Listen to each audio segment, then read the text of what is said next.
Welcome to the Sleeping Almanac. Before the lamp is lit, one small thing. If these stories carry you to sleep, subscribe now while your eyes are still open, and tomorrow night's tale will be waiting for you. A like helps other tired souls find this room.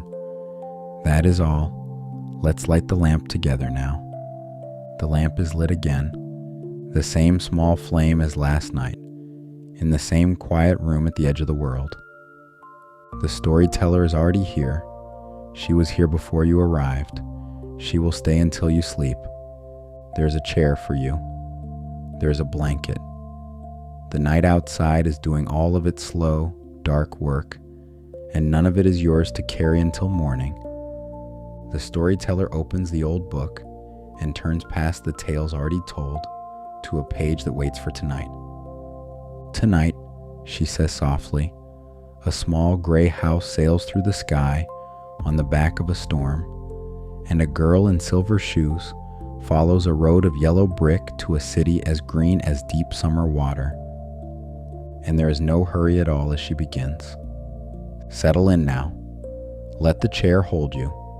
Let the blanket be heavy in the good way, the way snow is heavy on a roof that has nothing to do until spring. Close your eyes, if they want to close. This story does not need to be watched. It only needs to be near you. The way lamplight is near you. The way rain on a window is near you when you're already half asleep. You may know some of this tale already. You may be certain you know it, but the story you're about to hear is the old one, the first one, the one set down on paper more than 100 years ago, before anyone put it on a stage or a screen. By lamplight, some things are different. The shoes, for one, are not the color you remember, and the story will show you why. The old way is the deep way, and the deep way is the way down to sleep. You do not have to follow every word. You do not have to remember any of it in the morning. If you drift, the story will go on without you, quietly, and it will not mind at all. Drifting is not leaving. Drifting is how a listener says thank you. The flame leans and settles. We begin. Chapter 1. The House on the Gray Prairie. Long ago, and half a world from here, in the very middle of a country called Kansas, there stood a small wooden house, alone on the great prairie. If you stood in the doorway of that house and looked in any direction you liked, you would see the same thing. Grass. Flat gray grass, running out and out to the edge of the sky, so far and so level that the world seemed to be a plate, and the house a crumb in the middle of it. No tree broke the line of it. No hill lifted it. The sun had baked the plowed land into a gray mass with little cracks running through it, and even the grass was not green there, for the sun had burned the tops of the long blades until they were the same gray as everything else. The house was small because the lumber to build it had come from many miles away by wagon, and a wagon can only carry so much. There was one room in it, and in the room a rusty-looking stove, a cupboard for the dishes, a table, 3 or 4 chairs, and the beds. And in the floor of that one room, there was a small trapdoor, and under the trapdoor a ladder, and under the ladder a little dark hole dug into the earth, called a cyclone cellar, where the family could go if one of the great prairie winds rose up. Remember the little door in the floor. It matters in a while, though not in the way you might guess. In that house lived a farmer named Uncle Henry, and his wife, Aunt Em, and a little girl named Dorothy. Dorothy was an orphan, and the old book does not dwell on that, and neither will we. It is enough to say that when she came to live with her aunt and her uncle, she brought the only 2 things the gray country could not fade. She brought her laugh, and she brought her dog. The dog was called Toto. He was a little black dog with long silky hair and small black eyes that twinkled merrily on either side of his funny wee nose. Toto played all day long, and Dorothy played with him and loved him dearly. When the gray of the prairie pressed too close, it was Toto who saved her from growing gray herself. He was not gray. He was black as a stove lid and quick as a cricket, and wherever he went, a little of the world's color seemed to follow him around. Aunt Em had been a pretty young wife once, they said, but the sun and the wind had taken the sparkle from her eyes and the red from her cheeks and lips, and she had grown thin and gaunt, and she never smiled now. When Dorothy first came to her and laughed, Aunt Em would press her hand upon her heart. So startling was a child's laughter in that quiet place, and she would look at the little girl with wonder that she could find anything to laugh at. Uncle Henry never laughed either. He worked hard from morning till night and did not know what joy was. He was gray also, from his long beard to his rough boots, and he looked stern and solemn and rarely spoke. But do not feel too sorry for that house. It was a poor house in a gray country, but it held 3 people and a dog who belonged to one another, and that is more than many a palace can say. And on the evening our story truly begins, everything in it was where it should be. The dishes were washed, the stove was banked, the wind was just beginning to talk to itself away, off at the edge of the world. Uncle Henry sat upon the doorstep and looked anxiously at the sky, which was even grayer than usual. Dorothy stood in the door with Toto in her arms and looked at the sky too. From the far north they heard a low wail of the wind, and they could see where the long grass bowed in waves before the coming storm. Then there came a sharp whistling in the air from the south, and as they turned their eyes that way, they saw ripples in the grass coming from that direction also. 2 winds, one from the north and one from the south, were walking toward each other across the whole width of the prairie, and the house stood exactly where they were going to meet. Uncle Henry stood up. "There is a cyclone coming, Em," he called to his wife. "I will go look after the stock." And he ran toward the sheds where the cows and horses were kept. Aunt Em dropped her work and came to the door. One glance told her of the danger close at hand. "Quick, Dorothy," she screamed. "Run for the cellar." Toto, who did not care for loud weather, jumped out of Dorothy's arms and hid under the bed, and the girl started to get him. Aunt Em, badly frightened, threw open the trap door in the floor and climbed down the ladder into the small dark hole. Dorothy caught Toto at last and started to follow her aunt, and when she was halfway across the room, there came a great shriek from the wind, and the house shook so hard that she lost her footing and sat down suddenly upon the floor. Then a strange thing happened.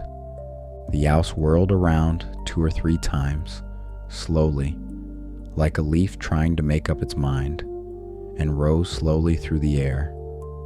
Dorothy felt as if she were going up in a balloon. The north wind and the south wind had met exactly where the house stood, and made it the exact center of the cyclone. Now, in the middle of a cyclone, the air is generally still. It is the great pressure of the wind on every side of the house that raised it up, higher and higher, until it was at the very top of the cyclone, and there it remained, and was carried miles and miles away, as easily as you could carry a feather. It was very dark, and the wind howled horribly around her, but Dorothy found she was riding quite easily. After the first few whirls around, and one other time when the house tipped badly, she felt as if she were being rocked gently, like a baby in a cradle. Toto did not like it.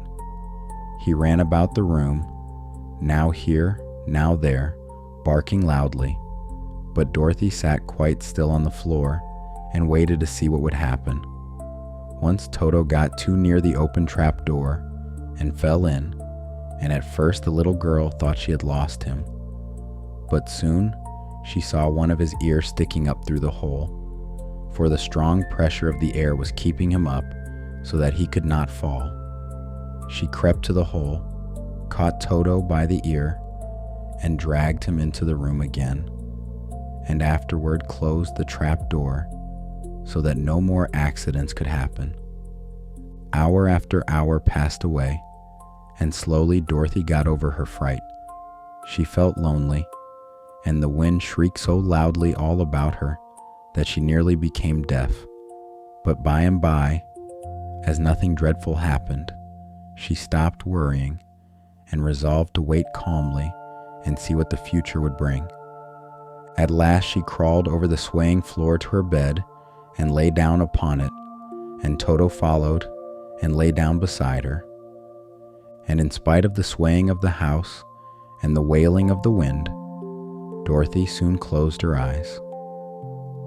Think of that for a moment as you lie in your own still bed, which is going nowhere at all tonight.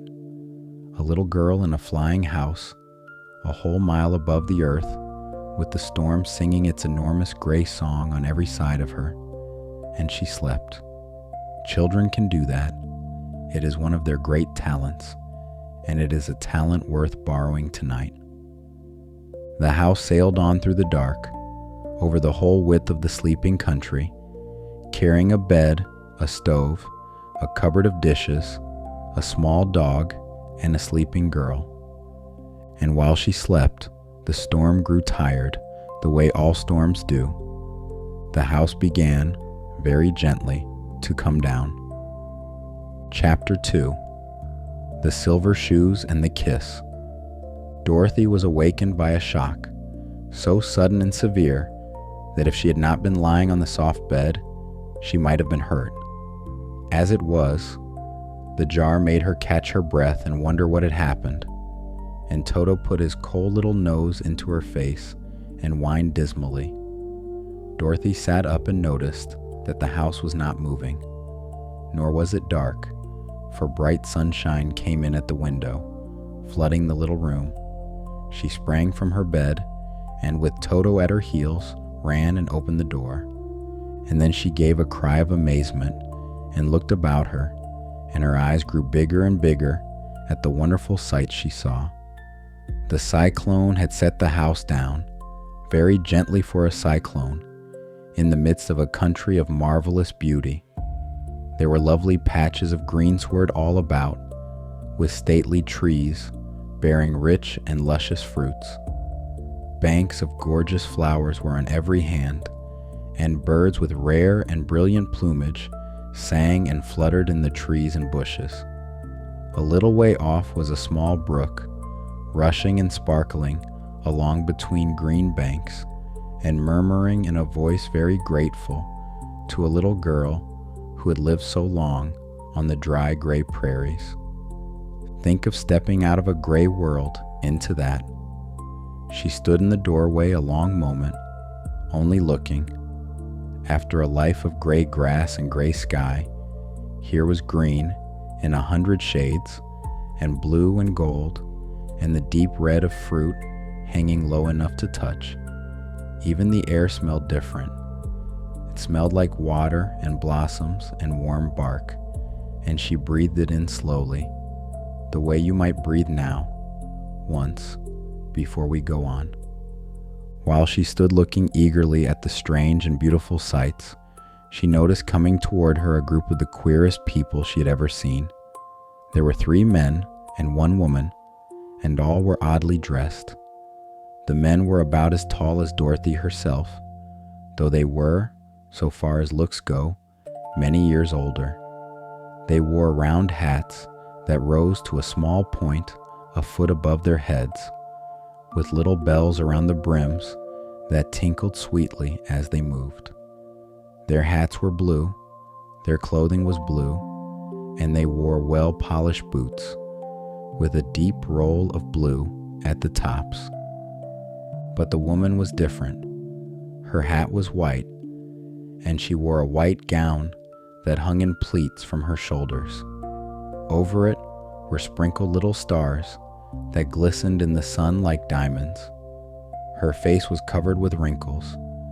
Her hair was nearly white, and she walked rather stiffly, but her eyes were kind and bright. When these people drew near the house where Dorothy was standing in the doorway, they paused and whispered among themselves, as if afraid to come farther. But the little old woman walked up to Dorothy, made a low bow, and said in a sweet voice, "You are welcome, most noble sorceress, to the land of the Munchkins. We are so grateful to you for having freed our people from the Witch of the East, and for setting them free from bondage." Dorothy listened to this speech with wonder. What could the little woman possibly mean by calling her a sorceress, and by saying she had freed anybody from anything? Dorothy was an innocent, harmless little girl who had been carried by a cyclone many miles from home, and she had never freed anyone in all her life. "You are very kind," said Dorothy, "but there must be some mistake. I have not freed anyone." "Your house did, anyway," replied the little old woman, with a laugh, "and that is the same thing.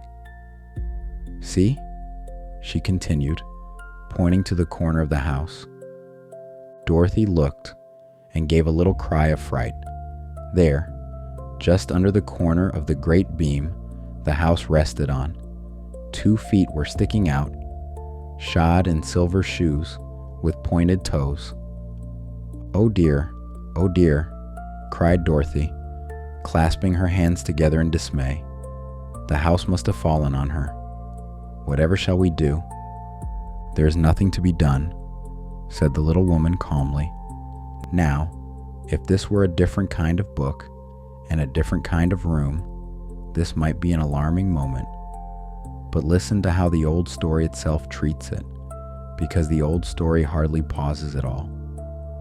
The one the house came down upon was the Wicked Witch of the East, and she had been wicked for so many years, and so dry and dusty inside from all that wickedness, that there was very little of her left to trouble about.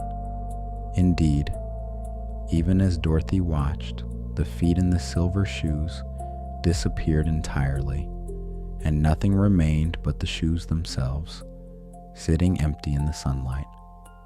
She was so old, explained the Witch of the North, that she dried up quickly in the sun. That is the end of her, but the silver shoes are yours, and you shall have them to wear."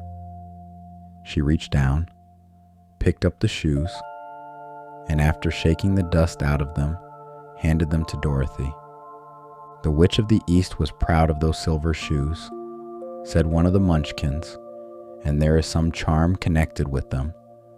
But what it is, we never knew, and here's where you must let go of something you may have carried into this room. If a small voice in you says the shoes should be red, thank the voice, and let it drift off to its own sleep."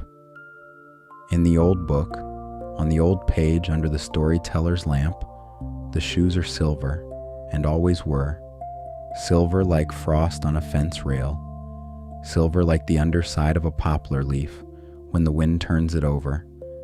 They will matter later, so let them shine quietly in your mind and hold their color. Dorothy carried the shoes into the house and placed them on the table.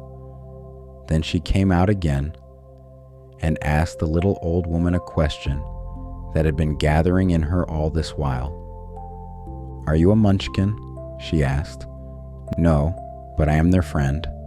I am the Witch of the North." "Oh gracious," cried Dorothy. "Are you a real witch?" "Yes, indeed," answered the little woman, "but I am a good witch, and the people love me. There were only 4 witches in all the land of Oz, and 2 of them, those who live in the north and the south, are good witches.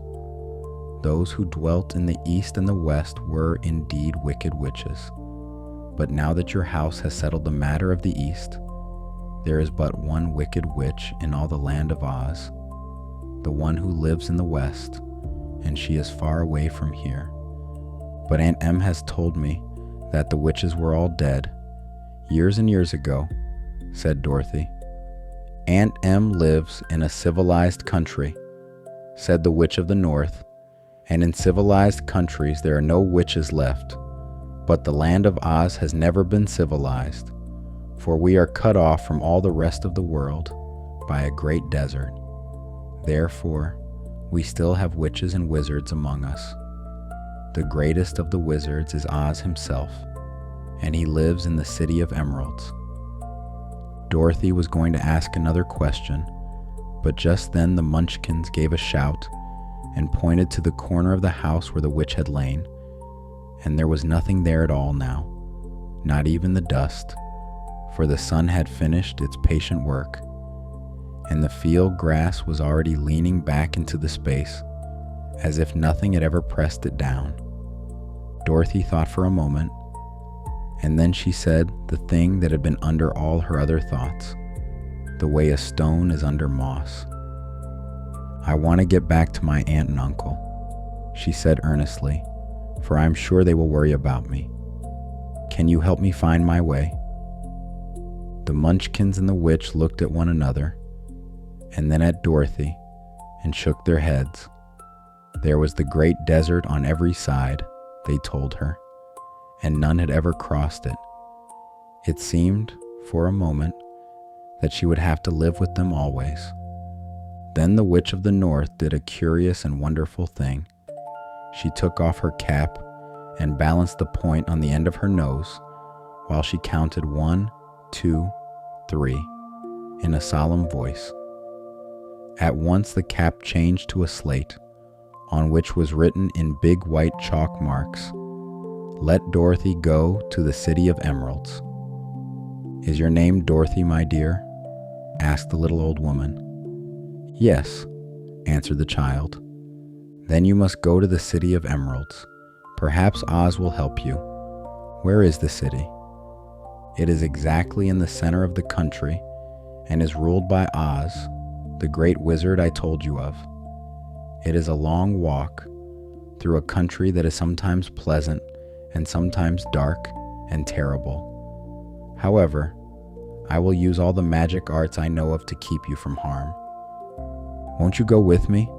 pleaded Dorothy, for the little old woman had begun to feel like the only fixed thing in a spinning world. "No, I cannot do that," she replied, "but I will give you my kiss, and no one will dare injure a person who has been kissed by the Witch of the North." She came close to Dorothy and kissed her gently on the forehead, and where her lips touched the girl, they left a round, shining mark, soft as lamplight, though Dorothy did not know this until later. Carry that mark with you through the whole of this story. Whatever shadows lean over the road ahead, remember that the kiss goes where she goes, the way a nightlight goes on shining, whether or not you open your eyes to check. The road to the City of Emeralds is paved with yellow brick, said the witch, so you cannot miss it. When you get to Oz, do not be afraid of him. Tell your story and ask him to help you. Goodbye, my dear." The three Munchkins bowed low to her and wished her a pleasant journey, after which they walked away through the trees, their little bells tinkling fainter and fainter until the sound folded into birdsong. The witch gave Dorothy a friendly little nod, whirled around on her left heel 3 times, and straightway disappeared, much to the surprise of little Toto, who barked after her loudly enough once she was gone, since he had been much too sensible to bark while she was standing there. But Dorothy, knowing her to be a witch, had expected her to disappear in just that way, and was not surprised in the least.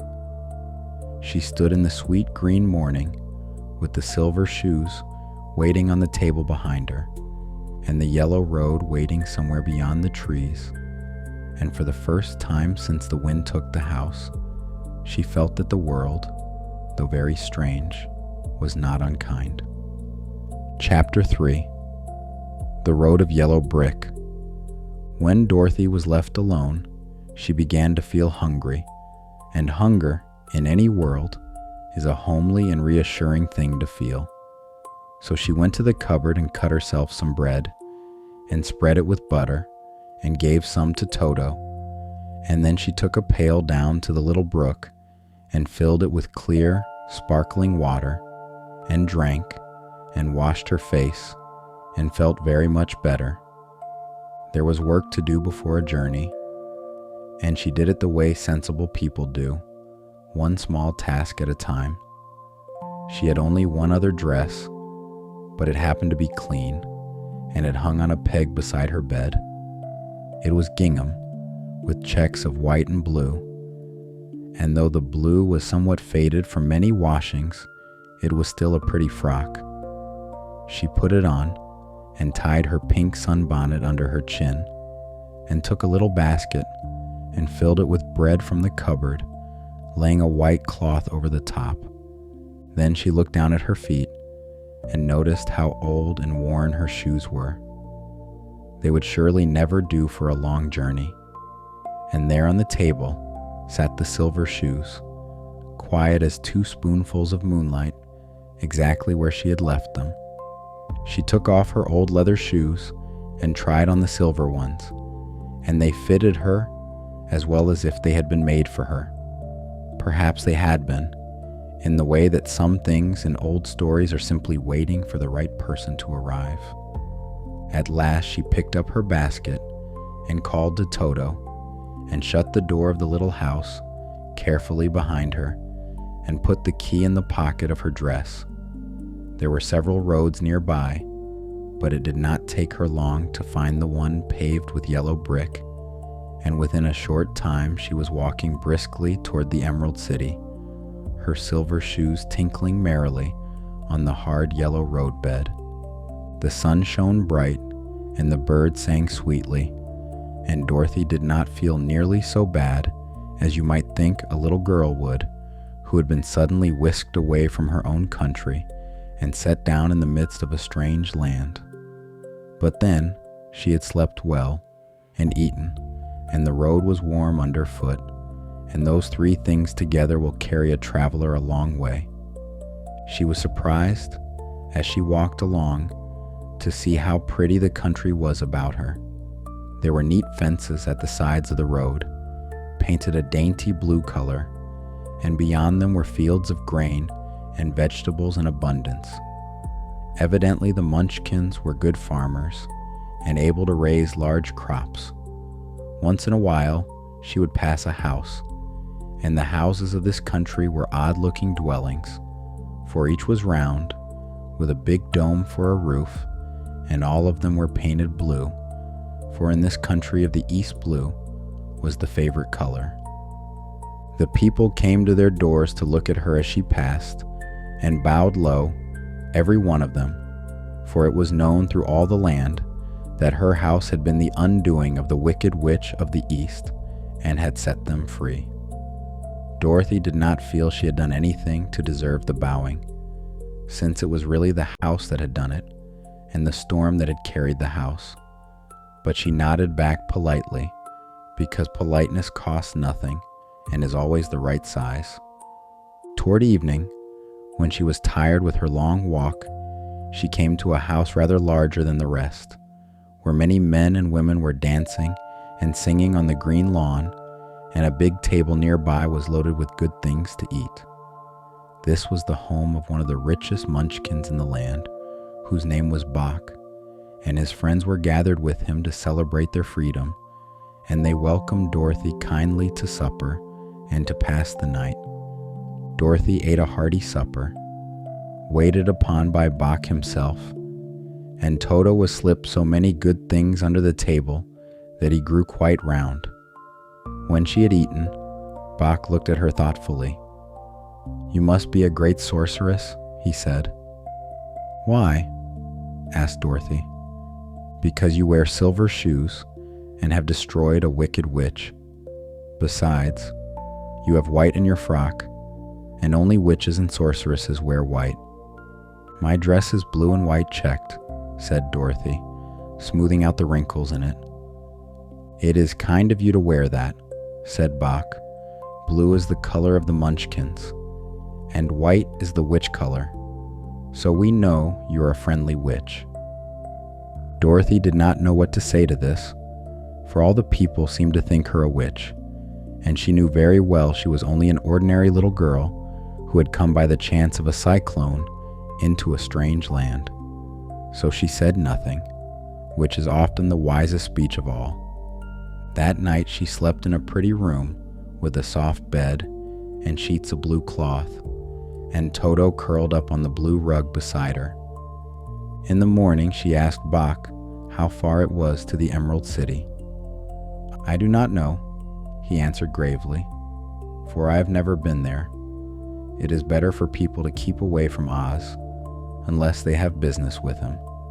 But it is a long way to the Emerald City, and it will take you many days.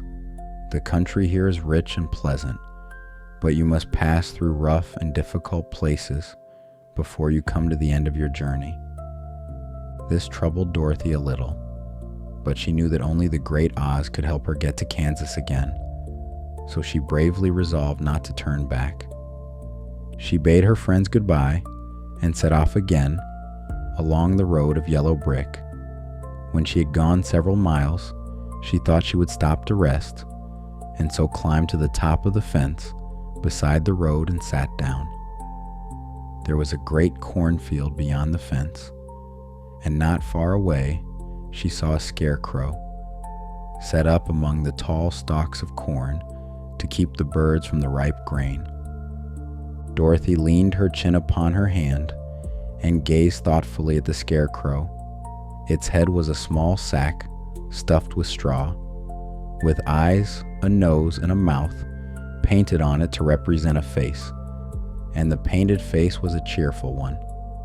An old pointed blue hat that had belonged to some munchkin sat on its head, and the rest of it was a blue suit of clothes, worn and faded, which had also been stuffed with straw. On its feet were some old boots with blue tops, such as every man wore in this country. A stout pole held the figure up above the corn stalks, and it sat there comfortably enough, the way a child sits upon a gate. While Dorothy was looking earnestly into the queer painted face of the scarecrow, she was surprised to see one of the eyes slowly wink at her. She thought she must have been mistaken at first, for none of the scarecrows in Kansas ever wink. But presently, the figure nodded its head to her in a friendly way. Then she climbed down from the fence and walked up to it, while Toto ran around the pole and barked. "Good day," said the scarecrow in a rather husky voice. "Did you speak?" asked Dorothy in wonder. "Certainly," answered the scarecrow. "How do you do?" "I am pretty well, thank you," replied Dorothy politely. "How do you do?" "I am not feeling well," said the scarecrow with a smile, "for it is very tedious being perched up here, night and day, to scare away crows." "Can you not get down?" asked Dorothy. "No, for the pole holds me up. If you will please lift me down, I shall be greatly obliged to you." So Dorothy reached up both arms and lifted the scarecrow off the pole and set him gently on the ground, and it was easily done, for, being stuffed with straw, he was quite light. "Thank you very much," said the scarecrow, when he had been set down on his own 2 boots. "I feel like a new man." Dorothy was puzzled at this, for it sounded queer to hear a stuffed man speak, and to see him bow and walk along beside her. But in the land she now traveled, the queer thing and the kindly thing were often the same thing, and she was learning to greet them both the same way. "Who are you?" asked the scarecrow, when he had stretched himself and yawned. "And where are you going?" "My name is Dorothy," said the girl, and I am going to the Emerald City to ask the Great Oz to send me back to Kansas." "Where is the Emerald City?" he inquired. "And who is Oz?" "Why, do you not know?" she returned in surprise. "No, indeed. I do not know anything. You see, I am stuffed, so I have no brains at all," he answered sadly. "Oh," said Dorothy, "I am awfully sorry for you. Do you think," he asked, "if I go to the Emerald City with you, that Oz would give me some brains?" "I cannot tell," she returned, "but you may come with me, if you like. If Oz will not give you any brains, you will be no worse off than you are now." "That is true," said the Scarecrow. "You see," he went on confidentially, "I do not mind my legs and arms and body being stuffed, because I cannot be hurt. If anyone treads on my toes or sticks a pin into me, it does not matter, for I cannot feel it. But I do not want people to call me a fool, and if my head stays stuffed with straw instead of with brains, as yours is, how am I ever to know anything?"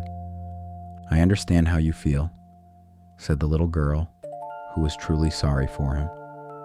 "If you will come with me, I will ask Oz to do all he can for you."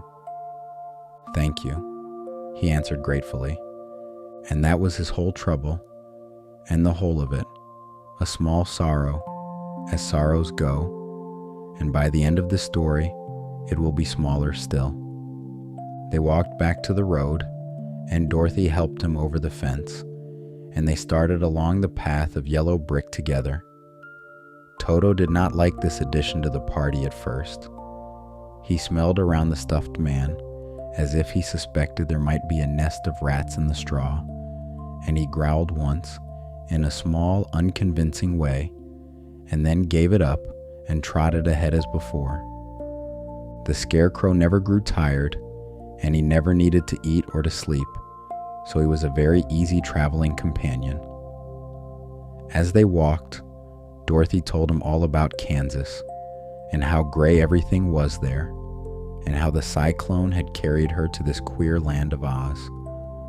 The Scarecrow listened carefully and said, "I cannot understand why you should wish to leave this beautiful country and go back to the dry, gray place you call Kansas. That is because you have no brains yet," answered the girl. "No matter how dreary and gray our homes are, we people of flesh and blood would rather live there than in any other country, be it ever so beautiful. Home is home, and there is nothing else quite like it anywhere." The Scarecrow sighed. "Of course I cannot understand it," he said. "If your heads were stuffed with straw, like mine, you would probably all live in the beautiful places, and then Kansas would have no people at all. It is fortunate for Kansas that you have brains." And on they went, through the fields and the long yellow afternoon, the little girl, the little dog, and the man of straw, who was already thinking as hard as a man can think, who has nothing yet to think with. Chapter 4. The Man of Tin.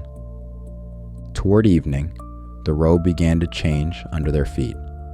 The yellow bricks, which had lain smooth as a tabletop all through the Munchkin farmlands, grew rough and uneven here, and the walking was harder. The farms were fewer, and the houses fewer, and the little blue fences had given up somewhere behind them. The country was growing lonelier, mile by mile, the way a song grows quieter, verse by verse, when the singer is beginning to think of bed. The Scarecrow, having no brains yet to tell him where the holes in the road were, stumbled often, and sometimes went down all his length upon the bricks. It never hurt him in the least. Dorothy would pick him up and set him on his feet again, and he would laugh with her at his own mishap, and walk on as cheerfully as before. There is a kind of traveler who is improved by every fall, and he was exactly that kind. By and by, the trees began to gather at the sides of the road, first in twos and threes, then in crowds, until the party walked in a green dusk with the branches meeting overhead. It was the beginning of a great forest, and the light that came down through the leaves was dim and soft, like light through water. Toto trotted close to Dorothy's heels now, and even the Scarecrow walked a little nearer than before, though he would have told you, quite truthfully, that he was not afraid, only sociable. "If we do not soon come to some place to spend the night," said Dorothy, "I shall be very tired. In fact, I am very tired now." "Straw does not tire," said the Scarecrow, "but I have noticed that flesh does, and I'm sorry for it. When we see a house, I shall mention it at once." He was as good as his word. A little while later he stopped and pointed off among the trees, and there stood a small cottage, built of logs and branches, quiet and empty, with its door standing open as if it had been expecting somebody for years. Dorothy went in and found, in one corner, a bed of dried leaves. She lay down at once, with Toto beside her, and being very tired from the long day's walking, she fell fast asleep almost before she had finished lying down. The Scarecrow, who was never tired and never sleepy, stood patiently in another corner all night long, waiting for morning. Think of him there, if you like, as you lie in your own corner of the night, the most patient of sentries, a man of straw in the dark of a strange wood, perfectly content, listening to a girl and a dog breathe slowly in the leaves, and thinking his long, soft, strawish thoughts until the birds began. When Dorothy awoke, the sun was slanting green and gold through the trees, and Toto was already out the door, chasing birds he had no plan for catching. She breakfasted on bread from her basket and drank from a little spring of clear water they found near the cottage and shared with Toto, and they made ready to walk on. They had not gone far when Dorothy stopped, quite suddenly, and put her hand up. "What was that?" she asked. From somewhere among the trees close by, there had come a deep groan. It was not a frightening sound. It was a patient one. If a groan can be patient, the sound of someone who has been uncomfortable for a very long while and has nearly given up mentioning it. They turned toward it and walked a little way through the trees, and there Dorothy stopped again, with a little cry of surprise. One of the big trees had been partly cut, and standing beside it, with an axe lifted in his two hands, was a man made entirely of tin. His head and arms and legs were jointed upon his body, but he stood perfectly motionless, as if he could not stir at all, and the morning sun lay along his tin shoulders in one long bright line. "Did you groan?" asked Dorothy. "Yes," said the Tin Man. "I did. I have been groaning for more than a year, and no one has ever heard me before, or come to help me." "What can I do for you?" she inquired softly, for she was moved by the sad patience in his voice. "Get an oil can and oil my joints," he answered. "They are rusted so badly that I cannot move them at all. If I am well oiled, I shall soon be all right again. You will find an oil can on a shelf in my cottage." Dorothy ran back to the cottage at once and found the oil can, small and dented and faithful, exactly where he said it would be. Then she returned and asked anxiously, "Where are your joints?" "Oil my neck first," said the Tin Woodman, for that was what he was, a woodman made of tin. So she oiled it, and as it was quite badly rusted, the Scarecrow took hold of the tin head and moved it gently from side to side until it worked freely of itself, and the Tin Woodman sighed, a long, easy, grateful sigh, the sigh of a man setting down a load he has carried for a year. Now oil the joints in my arms, he said.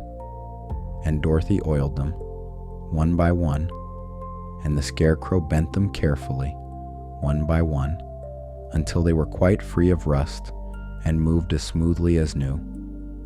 There is hardly a kindlier sound in any story than the small squeak of a stiff joint letting go, and there were many such sounds in the forest that morning, each one a little lower and a little softer than the last. The Tin Woodman gave a sigh of satisfaction and lowered his axe at last, leaning it against the tree. "This is a great comfort," he said. "I have been holding that axe in the air ever since I rusted, and I am glad to be able to put it down at last. Now, if you will oil the joints of my legs, I shall be all right once more." So they oiled his legs, knee and ankle, one by one, until he could move them freely, and he thanked them again and again for his release, for he seemed a very polite creature and very grateful. "I might have stood there always if you had not come along," he said, "so you have certainly saved my life. How did you happen to be here?" "We are on our way to the Emerald City to see the Great Oz," answered Dorothy, "and we stopped at your cottage to pass the night." "Why do you wish to see Oz?" he asked. "I want him to send me back to Kansas, and the Scarecrow wants him to put a few brains into his head," said she. The Tin Woodman appeared to think deeply for a moment.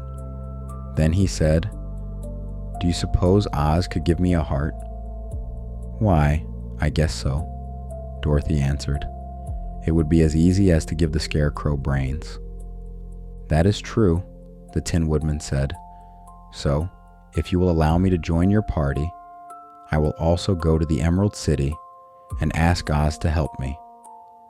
And as they walked back toward the road of yellow brick together, he told them, simply and without sorrow, how he came to be made of tin.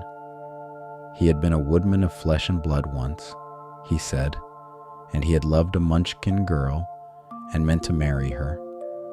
But the old woman the girl kept house for did not wish to lose her, and paid the wicked witch of the East 2 sheep and a cow to stop the marriage.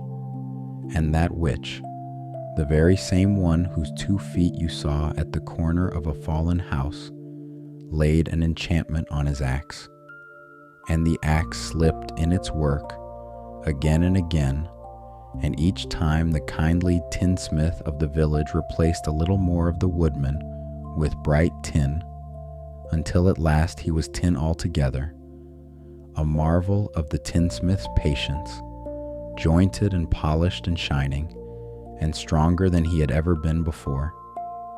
But the tinsmith, for all his patience, had not thought to give him a heart, and so the love had gone quiet in him, the way a house goes quiet when the fire is banked, and it was the one thing in all the world he missed.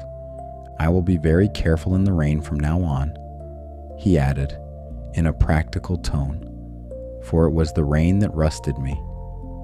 Dorothy, hearing this, put the oil can into her basket beside the bread, where it rode for the rest of the story.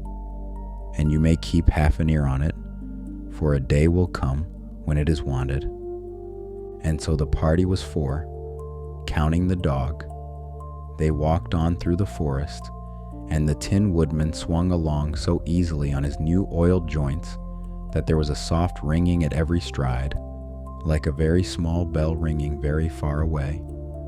Chapter 5. The Cowardly Lion.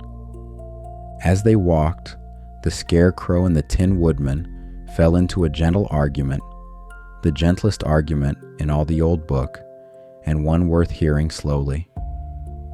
"I shall ask Oz for brains," said the Scarecrow, "for a head stuffed with straw cannot know anything, and knowing is the whole of it." "I shall ask for a heart," said the Tin Woodman, "for brains do not make one happy, and happiness is the best thing in the world." Each was quite sure the other had chosen wrongly, and each was far too polite to say so more than 4 or 5 times. Dorothy walked between them and said nothing, for she was thinking that what she wanted most was neither brains nor a heart, but Kansas, which is a way of wanting both at once, and Toto wanted his supper, which settles the question in yet a fourth direction. The old book does not say who was right. Old books are wise that way. They let a question walk along with the travelers, mile after mile, like one more companion who never gets tired. The forest was thick and dark in this part of the country, and the road of yellow brick ran through it like a seam of lamplight. Now and then, there came a deep rumbling from somewhere far off among the trees, a big, furred, distant sound, and Toto would walk a little closer to Dorothy's ankles, and the Tin Woodman would say, in a comfortable voice, that it was probably nothing, in the particular tone people use when they are not entirely sure it is nothing. And then, just as they came to a bend in the road, there was a great crashing in the underbrush, and out into the middle of the yellow bricks bounded an enormous lion. He was as big as a small horse, with a great shaggy mane, and he meant, it must be said, to be terrifying. With one blow of his paw, he sent the scarecrow spinning over and over to the edge of the road, where he lay in a heap of straw, entirely unhurt and mostly surprised. Then the lion struck at the Tin Woodman with his sharp claws, and this went even worse for the lion, for the claws could make no mark at all upon the bright tin, and the Tin Woodman simply fell over in the road with a clatter and lay there looking up at him. Little Toto, now that he had an enemy to face, ran barking toward the lion, and the great beast opened his mouth as if to snap at the little dog. And Dorothy, fearing Toto would be hurt, and heedless of any danger to herself, rushed forward and slapped the lion upon his nose as hard as she could, crying out, "Don't you dare bite Toto. You ought to be ashamed of yourself, a great big beast like you, to bite a poor little dog." "I didn't bite him," said the lion. "No, but you tried to," she retorted, helping the Tin Woodman to his feet. "You are nothing but a big coward." "I know it," said the lion, and he hung his great head, and 2 large tears gathered in his eyes. "I have always known it, but how can I help it?" And there in the middle of the road, while Dorothy patted the straw back into the scarecrow, the enormous lion made his confession. All the other animals in the forest expected him to be brave, he said, for the lion is everywhere thought to be the king of beasts, and so, whenever he met any other creature, he roared as loudly as he could, and the creature always ran away, and no one ever learned the truth of it. But inside, behind the roar and the mane and the great padded paws, his heart went like a rabbit's whenever there was danger. He had only to meet a strange dog or hear a sudden noise, and everything in him wished to run and hide. "It is my great sorrow," said the lion. "It makes my life very unhappy. Whenever there is danger, my heart begins to beat fast." "Perhaps you have heart disease," said the Tin Woodman with some interest, for hearts were his subject. "It may be," said the lion sadly. "If you have," said the Tin Woodman, "you ought to be glad, for it proves you have a heart. For my part, I have no heart at all, so I could not even have heart disease." The lion thought about this, and found it was no comfort whatever, but he was too polite to say so, and that, if you are keeping count, was the second politeness of that kind in a single morning, which tells you what sort of company this story keeps. So it was agreed that the lion should come with them to the Emerald City to ask the great Oz for courage, and the party was 5, counting the dog. Toto did not approve at first, for he remembered how nearly he had been snapped at. But by that evening, he and the lion had grown to be good friends, and they remained so for the rest of the story, which is the way of dogs who keep no accounts. During the rest of that day, there was no other adventure except one very small one, which mattered more than its size.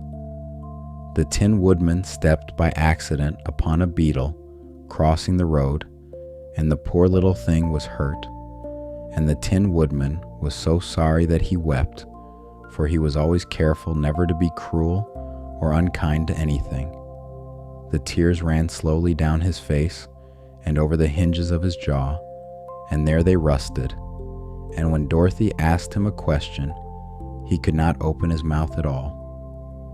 Then the oil can came out of the basket for the first time, and the Scarecrow oiled the hinges of his jaw until he could speak as well as ever.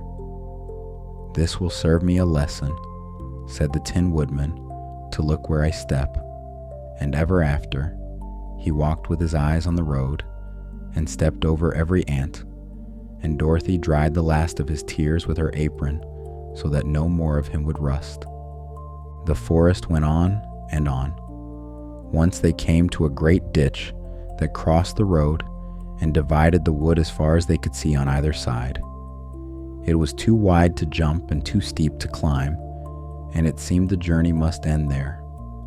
But the lion, after measuring it with his eye, said he thought he could leap it with one of them on his back at a time, and so it was done, in 4 soft flights, the lion sailing over the gulf like a great cat, crossing from one rooftop to another, first with the Scarecrow, then with Dorothy and Toto, then with the Tin Woodman, and each landing as gentle as the last. Farther on, there was a second ditch, wider still, too wide even for the lion, and here the Scarecrow, whose head was already doing better work than he gave it credit for, had a thought. There stood a tall tree close to the edge. "If the Tin Woodman can chop it down," said the Scarecrow, "so that it falls across the gulf, we can walk over it quite easily." "That is a first-rate idea," said the lion. "One would almost suspect you had brains in your head instead of straw." The Tin Woodman set to work at once, and he was a fine workman, and before long the tree fell neatly across the ditch, making a bridge of it, and they started over one behind another. Now, in that part of the forest, there lived certain beasts called Calidus, with bodies like bears and heads like tigers, and it happened that 2 of them saw the travelers on the bridge and came bounding after, thinking of supper.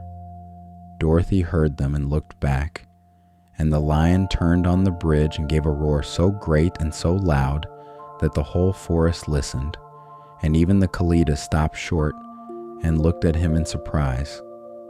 But they were bigger than lions, the Calidus, and there were 2 of them, and after a moment they came on again. So the Tin Woodman, waiting until his friends were all safely across, chopped away the near end of the tree, and the bridge, with the Calidus upon it, tipped and slid gently down into the gulf, and the Calidus went with it, down into the deep green shadows at the bottom, which is where Calidus live anyway when they are at home. The old book spends no more worry on them, and neither shall we. Let us say that they landed among soft ferns at the bottom of their own country, far below the road, and by supper time they had forgotten the whole affair, for the memory of a Calida is short, and its ferns are comfortable. The forest thinned after that, and toward afternoon the trees opened, and the travelers came to a broad river with a swift current, and on the far bank they could see the road of yellow brick beginning again, running on through a lovely country of green meadows and bright flowers. Getting over the water was the last puzzle of the day, and the Scarecrow solved this one too. The Tin Woodman built them a raft of logs, pinned together with wooden pins, and in the morning, After a night's rest under a fine tree, they pushed off from the bank, all 5 of them in the basket, poling their way across. The river had one small trick left in it. In the middle, where the water ran deep and quick, the current took hold of the raft and carried it downstream, and the Scarecrow, pushing hard on his long pole, pushed it so deep into the mud at the bottom that it stuck fast, and before he could let go, the raft swept on without him, and there he was, left clinging to a pole in the middle of the river, like a heron who has forgotten what he came for. The others were carried some way down the water before the lion slipped in and swam, towing the raft to shore with his great strong tail held out for the Tin Woodman to grip. And as for the Scarecrow, he was not on his pole for long. A great stork, flying by on her way home from feeding her young, took pity on him, and finding him light as a bundle of laundry, carried him in her beak across the water and set him down on the bank among his friends, who were very glad to have him back, straw and all. He thanked the stork so warmly and so many times that she blushed under her feathers, if storks can blush, and flew off saying it was nothing at all. And the party walked on along the river bank, in the late gold light, listening to the water, looking for the road, all together again, which is the best way for any story to end its day. Chapter 6: The Field of Scarlet Poppies. The country they walked through now was the loveliest they had seen. The green banks were dotted with flowers, yellow and white and blue and purple, and the air was sweet with them. And as they walked on, looking for the place where the road of yellow brick came down to the river, the flowers grew thicker and thicker until the other colors fell away one by one, and there was only red, and the travelers found themselves at the edge of a great meadow of scarlet poppies, stretching away as far as the eye could carry, like a red sea, lying perfectly still. "Aren't they beautiful?" said Dorothy, breathing in the spicy scent of the big bright flowers. "I suppose so," answered the Scarecrow, who could not smell them. "When I have brains, I shall probably like them better." "If I only had a heart," said the Tin Woodman, "I should love them." "I always did like flowers," said the Lion. "They seem so helpless and frail, but there are none in the forest so bright as these. Now it is well known, and the old book says it plainly, that when there are many of these flowers together, their odor is so powerful that anyone who breathes it falls asleep. It is not a trap exactly, and it is not unkind. It is simply the flower's own old magic, older than witches, older than wizards, the same slow red magic that has been putting tired creatures to sleep since the world began. The scent of the great scarlet blossoms lay over the whole meadow like a warm quilt over a bed, and the road of yellow brick ran straight through the middle of it, and there was nothing to do but walk on. And here, I will tell you something, listener, that the travelers did not know. You are allowed to breathe this part of the story as deeply as you like.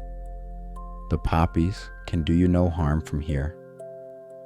From here, in your bed, at the edge of the lamplight, their old magic arrives, thinned and gentled, just enough of it, carried to you the way the smell of a garden is carried into a house at dusk. If your eyes grow heavy in this chapter, that is the story working exactly as it should. They walked, and the scent of the flowers rose all about them. Dorothy's eyes grew heavy first. Her feet still went on, one silver shoe and then the other, but her thoughts began to lie down long before she did. She felt she must sit among the poppies, only for a minute, only to rest her eyes. But the Tin Woodman would not let her. "We must hurry and get back to the road of yellow brick before dark," he said. and the Scarecrow agreed, and so they kept walking, one on either side of her, until Dorothy could stand no more. Her eyes closed in spite of herself, and she forgot where she was, and sank down softly among the poppies, fast asleep, with Toto already asleep beside her, his chin on her arm, his supper forgotten for the first time in his life. "What shall we do?" asked the Tin Woodman. "If we leave her here, she will sleep on," said the Lion, with a great yawn, for the flower smell was reaching him too, heavy and sweet, and he could barely keep his own eyes open even as he said it. The Scarecrow and the Tin Woodman, though, were not made of flesh at all, and the flowers had no doors into them. They could stand in the middle of that Red Sea all year and only admire it. "Run fast," they told the Lion. "Get out of this sleepy flower bed while your legs still listen to you. We will bring the little girl with us, but if you should fall asleep, you are too big to be carried." So the Lion aroused himself and bounded forward as fast as he could go, great soft leaps through the red, and in a moment he was out of sight. The Scarecrow and the Tin Woodman made a chair of their hands, the way children do, and set Dorothy upon it with Toto in her lap, and carried the sleeping girl through the flowers, and she never stirred. They walked on, and it seemed the great carpet of red would never end. They followed the bend of the river, and at last they came upon their friend, the Lion, lying fast asleep among the poppies, so close to the edge of the field that the sweet grass of ordinary country began just beyond his outstretched paws. He had run until running turned to walking, and walking turned to lying down, and there sleep had taken him mid-stride, the way it takes children on long car rides, all at once and without any argument. "We can do nothing for him," said the Tin Woodman sadly, "for he is much too heavy to lift. We must leave him here, sleeping." They carried Dorothy up a little farther, out of the reach of the scent, and laid her gently on the soft grass beside the river, with Toto tucked in the bend of her arm, and waited for the fresh breeze to wake her. And while they waited, there took place one of those small kindnesses on which the whole of this story turns, quiet as a hinge. A great yellow wildcat came bounding through the grass, hunting, ears flat, and running ahead of it, small and gray and breathless, came a little field mouse. The Tin Woodman, who had no heart, and therefore, as he said himself, was very careful never to be cruel or unkind to anything, stepped directly into the wildcat's path and raised his shining axe, and made himself as tall and as bright and as terrible as a polished stove. And the wildcat looked up at this gleaming apparition, thought the matter over with great speed, decided that supper elsewhere would suit it far better, and bounded away into the wood without another glance. It was not hurt in the least. It was only educated. The little field mouse came up to the Tin Woodman and said, in a small voice that squeaked with dignity, "Oh, thank you. Thank you ever so much for saving my life." "Don't speak of it, I beg of you," replied the Tin Woodman. "I have no heart, you know, so I'm careful to help all those who may need a friend, even if it happens to be only a mouse." "Only a mouse," cried the little creature. "Why, I am a queen. I am the queen of all the field mice." And so she was. In a moment, the grass all around was alive with mice. Dozens of them, then hundreds, come running to see that their queen was safe, and when she told them what the Tin Woodman had done, they all cried out that they would grant him any favor he could name. It was the Scarecrow, whose head was having another of its good days, who named it. "There is a lion asleep in the poppy bed," he said. Bring us as much rope and as many mice as there are in the meadows, and we shall save him. You would have smiled to see it, and you may smile now with your eyes closed. The Tin Woodman built a low truck of wood with 4 wheels cut from thick branches, and the mice came by the thousand, each with a piece of string in its mouth, and they were harnessed to the truck like 10,000 tiny gray horses. Even the Queen took a place at the front. And when the Scarecrow and the Tin Woodman had rolled the great sleeping lion aboard, the mice all pulled together, and the truck creaked and moved and rolled slowly up out of the red field and onto the green grass, carrying the King of Beasts to safety in a wagon drawn by mice. Dorothy, who had woken by then in the sweet river air, thanked the little creatures with all her heart, and the Queen of the Mice, before she left, said this: "If ever you need us again, come out into the field and call, and we shall hear you and come." Then all the mice ran off through the grass to their 1,000 small suppers, and the Queen went last, with her tail held high. The lion slept on a long while yet, for the poppy scent was slow to leave so large a sleeper. The others sat about him in the grass and rested, and ate a little from the basket, and watched the river carry the evening light away, fold by fold. And when at last the lion yawned himself awake, he was very glad to find himself in the sweet ordinary air again. "I ran as fast as I could," he said, sitting up and rubbing his eyes with a paw, "but the flowers were too strong for me. How did you get me out?"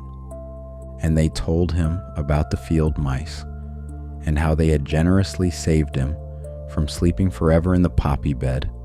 And the Cowardly Lion laughed his first laugh of the whole story, warm and deep as a summer well, and said, "I have always thought myself very big and terrible, yet little things like flowers came near to ending me, and small animals like mice have saved my life. How strange it all is. How strange and how comfortable," said the Scarecrow, and nobody argued, and the stars came out over the 5 of them one at a time, in no hurry whatever, the way they are coming out now, somewhere above your own roof. Chapter 7. The Emerald City and the Green Spectacles. The travelers slept that night on the soft grass near the river, under a fine spreading tree, and when they woke the sun was up, and the world smelled of clean water and warm clover. They found the road of yellow brick again before the dew was off it, and set out walking toward the place where the sky itself had begun, very faintly, to turn green. For there was a glow ahead of them, low on the horizon, the color of light through bottle glass, and everyone agreed it could only be the Emerald City.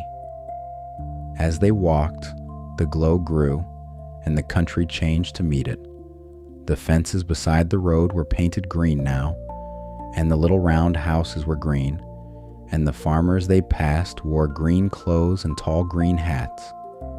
Everything was as green here as everything had been blue in the country of the East, as if the land kept its colors sorted the way a careful child keeps crayons. That evening, they stopped at a green farmhouse, and the farmer and his wife gave them supper and beds, and the travelers asked their hosts about the great Oz, since they were now so near him. But the farmer only shook his head slowly. "Oz never lets anyone come into his presence," he said. "I have been to the Emerald City many times, but I have never seen the great Oz, nor do I know of any living person who has seen him." "What does he look like, then?" asked Dorothy. "That is hard to tell," said the farmer thoughtfully. "You see, Oz is a great wizard, and can take on any form he wishes. Some say he looks like a bird, and some say he looks like an elephant, and some say he looks like a cat. To some he appears as a beautiful lady, and to others as a brownie, or a great head, or a shape of light. But who the real Oz is, when he is in his own form, no living person can tell. The travelers thought about this in their beds that night, and if it puzzled them, it did not worry them much, for a warm bed argues against worry better than any philosopher. The next day they walked on, and the green glow filled more and more of the sky, and in the afternoon they came at last to the end of the road of yellow brick. It stopped before a great wall, high and thick and green as a summer pond, that ran away out of sight on either hand, circling the whole of the city. In front of them, exactly where the road ended, was a big gate, all studded with emeralds, that glittered so in the sun that even the painted eyes of the scarecrow were dazzled by their brilliancy. There was a bell beside the gate, and Dorothy pushed the button and heard a silvery tinkle sound within. Then the big gate swung slowly open, and they all passed through and found themselves in a high-arched room, the walls of which glistened with countless emeralds. Before them stood a little man about the same size as the Munchkins. He was clothed all in green from his head to his feet, and even his skin was of a greenish tint, and at his side was a large green box. This was the guardian of the gates, and a more courteous doorkeeper never kept a door in any story. He bowed to them and asked, in a friendly way, "What do you wish in the Emerald City?" "We came here to see the Great Oz," said Dorothy. The little man sat down to think this over, and it was plain the answer surprised him. "It has been many years," he said, "since anyone has asked to see Oz.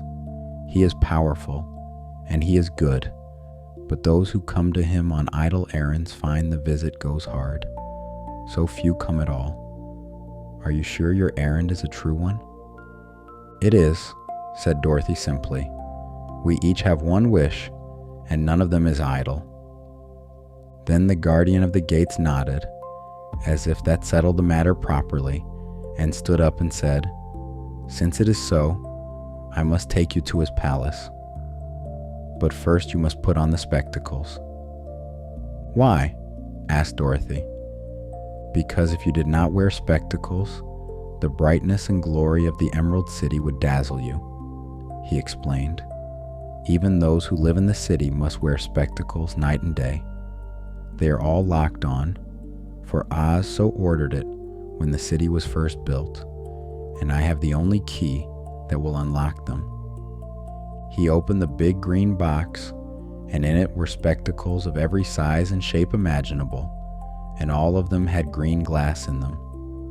The guardian of the gates found a pair that fitted Dorothy just right, and set them gently on her nose and over her ears, where two golden bands met behind her head and were locked together by a little key that hung on a chain at his belt.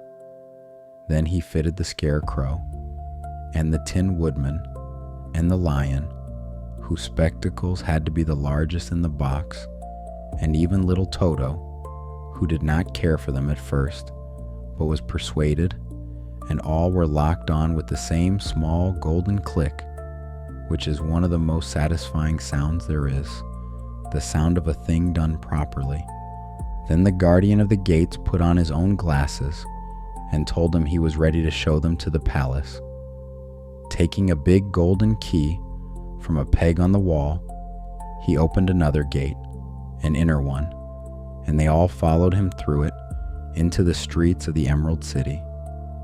Even with their eyes protected by the green spectacles, Dorothy and her friends were at first dazzled by the brilliancy of the wonderful city. The streets were lined with beautiful houses, all built of green marble and studded everywhere with sparkling emeralds. They walked over a pavement of the same green marble, and where the blocks were joined together were rows of emeralds, set closely, glittering in the brightness of the sun. The window panes were of green glass. Even the sky above the city had a green tint, and the rays of the sun were green. There were many people walking about, men and women and children, and all of them were dressed in green clothes, and all of them had greenish skins, and all of them wore spectacles, locked over their eyes, just as the travelers did. They looked at Dorothy and her strangely assorted company with wondering eyes, and the children all hid behind their mothers when they saw the lion, but no one spoke to them, and no one was unkind. Many shops stood in the street, and Dorothy saw that everything in them was green. Green candy and green popcorn were offered for sale, and green shoes, green hats, and green clothes of all sorts. At one place, a man was selling green lemonade, and when the children bought it, Dorothy could see that they paid for it with green pennies. There seemed to be no horses nor animals of any kind. The men carried things around in little green carts, which they pushed before them. Everyone seemed happy and contented and prosperous, and nobody seemed in a hurry, which told Dorothy more about the city than the emeralds did. Now, you may already be wondering something, listener, behind your own closed eyes. You may be wondering whether that city was truly as green as all that, or whether it was the spectacles. It is a fair question, and it is exactly the right question, and the story will answer it in its own good time. For now, do as the travelers did. Wear the green gladly and walk on. The guardian of the gates led them through the streets until they came to a big building, exactly in the middle of the city, which was the Palace of Oz, the Great Wizard. There was a soldier before the door, dressed in a green uniform and wearing a long green beard. "Here are strangers," said the guardian of the gates to him, "and they demand to see the Great Oz." "Step inside," answered the soldier, "and I will carry your message to him." And it must be said that his voice, for all the length and grandness of his beard, was as mild as milk. So they passed through the palace gates and were led into a big room with a green carpet and lovely green furniture set with emeralds. The soldier made them all wipe their feet upon a green mat before entering this room, which pleased Dorothy, for it was exactly what Aunt Em would have made them do, and it made the grand palace feel suddenly like a place where sensible people lived. When they were seated, the soldier said politely, "Make yourselves comfortable while I go to the door of the throne room and tell Oz you are here." They had to wait a long time before the soldier returned.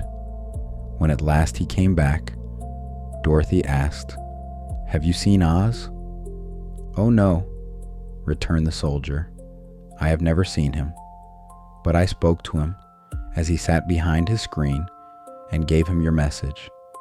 He says he will grant you an audience if you so desire, but each one of you must enter his presence alone, and he will admit but one each day. Therefore, since each of you must wait several days," said the soldier, "I will have you shown to rooms in the palace where you may rest in comfort after your journey." A young girl in a pretty green silk gown led Dorothy through 7 passages and up 3 flights of stairs to a room at the front of the palace. It was the sweetest little room in the world, with a soft, comfortable bed that had sheets of green silk and a green velvet counterpane. There was a tiny fountain in the middle of the room that shot a spray of green perfume into the air. In a wardrobe were many green dresses, made of silk and satin and velvet, and all of them fitted Dorothy exactly. "Make yourself perfectly at home," said the green girl, "and if you wish for anything, ring the bell." The others were led to rooms of their own, each as comfortable as the last, though it must be admitted the comfort was somewhat wasted on them.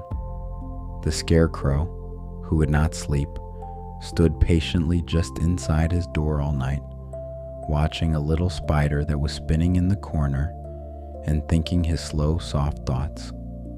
The Tin Woodman lay down on his bed from force of habit, remembering the days when he was made of flesh, and passed the night moving his joints gently up and down to make sure they kept in good working order. The Lion would have preferred a bed of dried leaves in the forest, but he had too much sense to let this worry him. He sprang upon the bed and rolled himself up like a cat and purred himself asleep in a minute, and his purring rumbled down through 3 floors of the palace, and the people sleeping below found, though they could not have said why, that it was a very comfortable sound to sleep above. And Dorothy, washed and fed and tucked into green silk, lay listening to the little fountain until her thoughts turned green and soft as the city, and she slept, with Toto curled beside her, and the silver shoes standing together by the bed, toes pointed at the door, patient as ever. Chapter 8. The 4 Faces of Oz.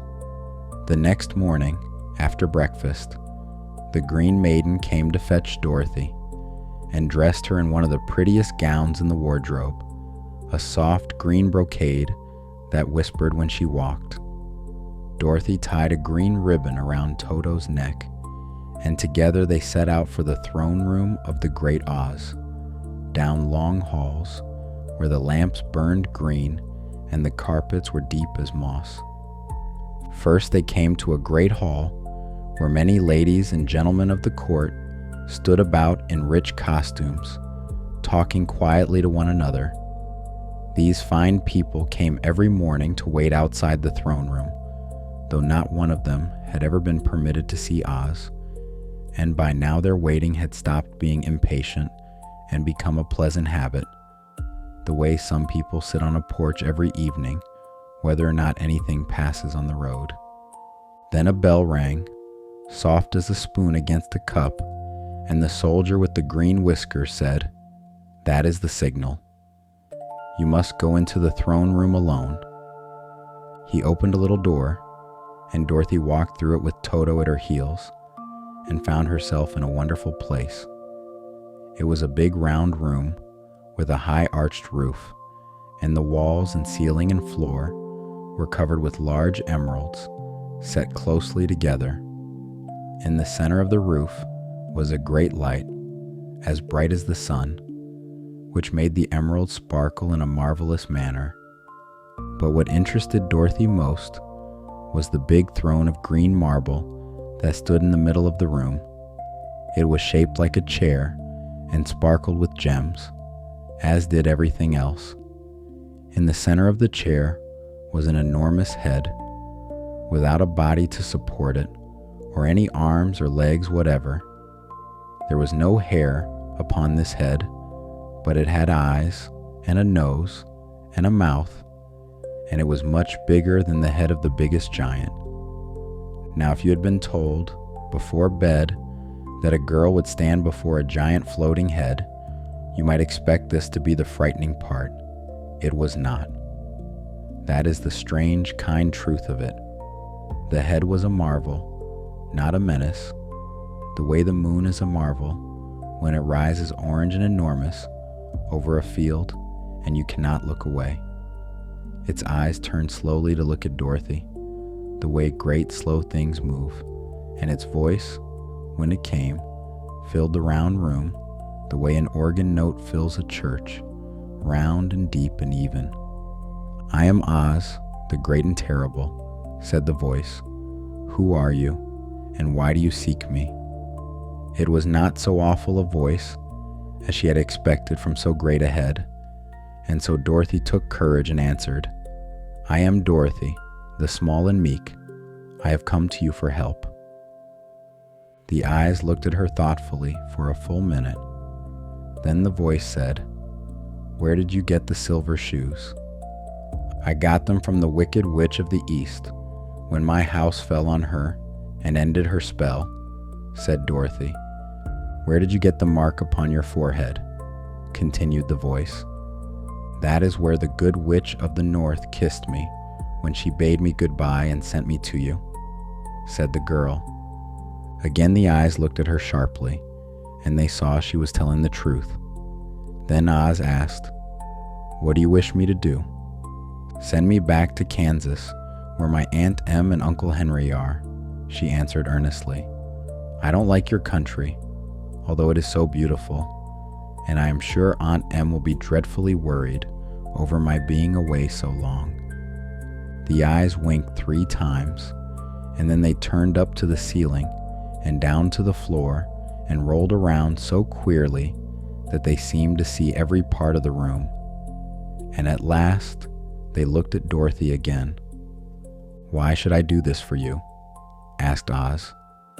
"Because you are strong, and I am weak. Because you are a great wizard, and I am only a little girl," said Dorothy.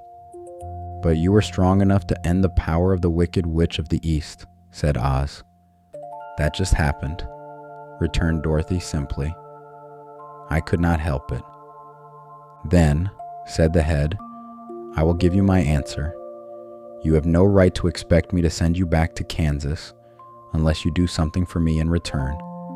In this country, everyone must pay for everything he gets. If you wish me to use my magic power to send you home again, you must do something for me first. Help me, and I will help you." "What must I do?" asked Dorothy.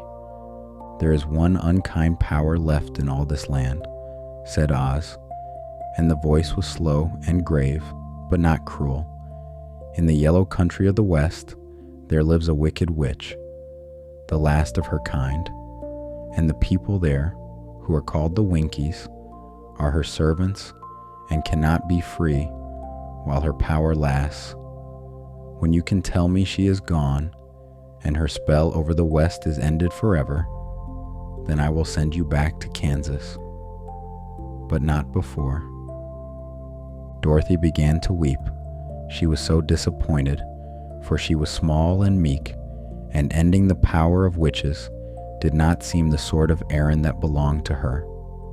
But the great eyes only winked again and looked at her steadily, as much as to say that Oz had made up his mind, and that he believed, more than she did, that she could do it. So she went sorrowfully back to her friends and told them what Oz had said, and the lion sighed, and the scarecrow patted her hand with his soft stuffed fingers, and there was nothing to be done that day but rest, so they rested. The next morning, the soldier with the green whiskers came for the scarecrow and led him to the great throne room. But when the scarecrow entered, he did not find a head at all. Sitting in the emerald throne was a most lovely lady, dressed in green silk gauze, with a crown of jewels upon her flowing green hair, and growing from her shoulders were wings, gorgeous in color, and so light that they fluttered if the merest breath of air reached them. She was, the scarecrow thought, the most beautiful thing a person with painted eyes had ever been lucky enough to look at. "I am Oz, the great and terrible," said the lovely lady, in a voice like water poured slowly. "Who are you, and why do you seek me?" The scarecrow, who had expected the great head Dorothy told him of, was astonished, but he bowed as well as a stuffed man can bow, and asked for his brains. And the lady smiled upon him kindly, and gave him the very same answer. "Help me, and I will help you. End the power of the Wicked Witch of the West, and the finest brains in all of Oz shall be yours." The next day the soldier came for the Tin Woodman, and when the Tin Woodman entered the great room, the throne held neither a head nor a lady, but a beast. Now, let the word rest easy on you, for this beast is nothing to carry into sleep. It was a great round, gentle enormity, nearly as big as an elephant, with a thick woolly hide, and more eyes than it needed, and more legs than it used, and it sat as still as a hill sits. It looked at the Tin Woodman the way oxen look over a fence, with a patience so large it has no room for anger in it. The Tin Woodman, who had faced it braced for terror, found that what he mostly wanted to do was pat it. "I am Oz, the great and terrible," said the beast, in a voice like a great door swinging on a slow hinge. "Who are you, and why do you seek me?" The Tin Woodman asked for his heart, and the beast gave him the same answer the lady had given, and the same the head had given. "Help me, and I will help you." On the fourth morning, the soldier came for the lion, who walked into the throne room with his tail swinging low, and found no head, no lady, no beast, but a ball of fire hovering above the emerald throne, so bright he could hardly look at it. Yet it did not roar or leap, the way fire does when it is hungry. It burned round and steady, like the heart of a lamp turned high, and the warmth that came off it was the warmth of a hearth, not a wildfire. The lion lay down before it, because that is what one does in front of a warm fire, whatever its size. "I am Oz, the great and terrible," said the ball of fire, in a voice that crackled softly like burning apple wood. "Who are you, and why do you seek me?" The lion asked for his courage, and the ball of fire told him what it had told the others. "Help me, and I will help you." So the four friends sat together that evening in Dorothy's little green room and compared their four wonders, the head and the lady, and the beast and the fire, and could not agree at all on what Oz truly was, which is exactly how Oz preferred it. And in the morning they made up their minds together, as friends do, that since there was no other way home, and no other way to brains, or a heart, or courage, they would go west. The soldier with the green whiskers told them there was no road to the country of the west. "No one ever wishes to go that way," he said. "How then are we to find her?" asked Dorothy. "That will be easy," replied the man, "for when she knows you're in her country, she will find you. Keep to the west, where the sun sets, and you cannot fail to find her." At the gate of the city, the guardian of the gates unlocked their spectacles with his little key and put them carefully back into the great green box, and the world went back to its own colors, which felt, after so much green, like taking off a heavy coat. He wished them well and pressed the button, and the emerald gate swung open, and the four friends and the little dog walked out into the plain morning light and turned their faces toward the west. Chapter 9. The Golden Cap. There was no road at all in the country of the west, only rolling fields of soft grass, dotted here and there with daisies and buttercups, and the travelers walked through it as through a sea that only came up to their ankles. The sun shone bright on their backs in the morning and bright in their faces in the afternoon, for they were walking into the sunset now, day after day, and every evening the sky ahead of them put on its yellow and amber and rose, as if to show them they were headed the right way. Now the Wicked Witch of the West had but one eye, yet that one eye was as powerful as a telescope and could see everywhere. From the door of her yellow castle, she happened one day to look out and saw, far away, 4 small figures and a dog asleep in a field inside her borders, and she was angry to find strangers in her country, for she was the sort of person to whom every visitor is a trespasser. And here, listener, the old story spends several pages on the creature she sent to drive them away, and if you were wide awake at noon, I would tell you all of it. But it is night, so let it be enough to say this. She sent wolves, and the Tin Woodman stood in front of his friends while they slept, and in the morning the wolves were no more trouble. She sent crows, and the scarecrow stood tall in the field and spread his arms, and the crows found that a stuffed man who wants his friends left alone is a match for any number of crows. She sent her black bees, and the scarecrow's own straw was spread gently over Dorothy and the lion and Toto, so that the bees found nothing to sting but tin, and bees cannot sting tin. And when the trouble had passed, the straw was gathered up and stuffed back into the scarecrow's clothes, and he was as good as ever. She even sent her Winky soldiers, who did not want to come at all, and the lion gave one great roar, and the Winkies, who were not brave and had never wished to fight anyone, ran back home as fast as their yellow boots would take them, and privately, in their hearts, they were glad to go. Then the wicked witch, having spent all her wolves and crows and bees, went to her cupboard and took out a golden cap with a circle of diamonds and rubies running round it. Now this golden cap held a charm. Whoever owned it could call 3 times upon the winged monkeys, who would obey any order they were given, and no person could command them more than 3 times. Twice already the witch had used the charm in years gone by.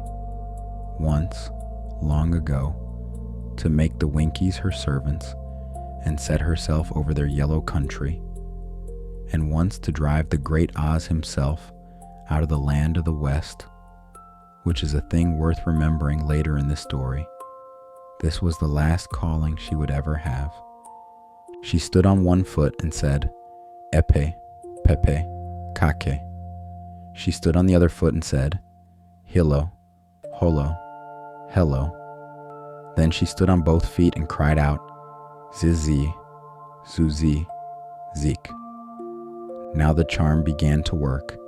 The sky darkened the way it does before a summer shower, and there came a low rushing sound, like wind through a wood, and the sun broke through again as a great band of winged monkeys came flying toward the castle, filling the air with their wide leathery wings and their chattering and laughing. For here is a thing worth carrying into your dreams, listener. In the land of Oz, there are monkeys with wings, whole flocks of them, and they travel the sky the way starlings travel it here, in wheeling crowds that fold and unfold, and to be carried by them, as you will hear, is not a terrible thing at all. It is the closest thing the country has to a ride through the clouds. The king of the winged monkeys flew close to the witch and asked what her third command would be, and the last she would ever give. "Go to the strangers in my land," she said, "and bring the girl and the dog and the lion to me, and see that the others trouble me no more." And the monkeys rose up in a great rustling cloud and flew away eastward over the yellow fields. And the witch put the emptied cap back in her cupboard, not knowing, because unkind people never do know these things, that she had just spent the last magic she would ever have. The monkeys found the travelers walking through the yellow fields, and what happened then was quick and strange. But listen to how the story itself tells it, because the story is kinder than you fear. Some of the monkeys took the Tin Woodman and carried him far away and set him down in a rocky valley, where he lay too dented and bent to move, which sounds sorrowful until you remember that a tin man feels no pain at all and can be mended by any good tinsmith as completely as a kettle can, and knows it. And so he simply lay looking at the sky and waiting with the patience of metal, which is very great. Others took the scarecrow and drew the straw out of his clothes and left his hat and boots and clothes in the top of a tall tree, which sounds even more sorrowful until you remember that a scarecrow is not his straw. He is something else, a voice and a way of thinking, and straw can be put back, and his own slow, soft thoughts went on the whole time quite comfortably, high in the tree, watching the birds. The lion they wound about with many coils of rope until he could not scratch or bite, and lifted him up, a flying lion in a hammock of ropes, and carried him through the sky to the witch's castle, where he was set down in a yard with a high iron fence around it. And Dorothy, with Toto in her arms, was lifted last and most gently of all, for the king of the winged monkeys had seen the mark of the good kiss upon her forehead, and the winged monkeys dare not harm, and would not wish to harm, anyone so protected. They carried her carefully, the way you would carry a bowl filled to the brim, and Dorothy, once she understood she was not to be hurt, found the ride through the evening air so smooth and so wide and so wonderful that she was almost sorry when it ended. The field slid by far below, all gold in the late light, and the wind of the wings was steady, and Toto put his nose over her arm into the rushing air the way dogs do in wagons. They set her down softly before the door of the yellow castle and flew away in a long chattering ribbon across the sky, and the wicked witch came out to meet her. When the witch looked down at Dorothy's feet and saw the silver shoes, she began to tremble, for she knew what a powerful charm belonged to them. At first she was tempted to run away, but she happened to look into the child's eyes and saw how simple the soul was behind them, and that the little girl did not know of the wonderful power the silver shoes gave her.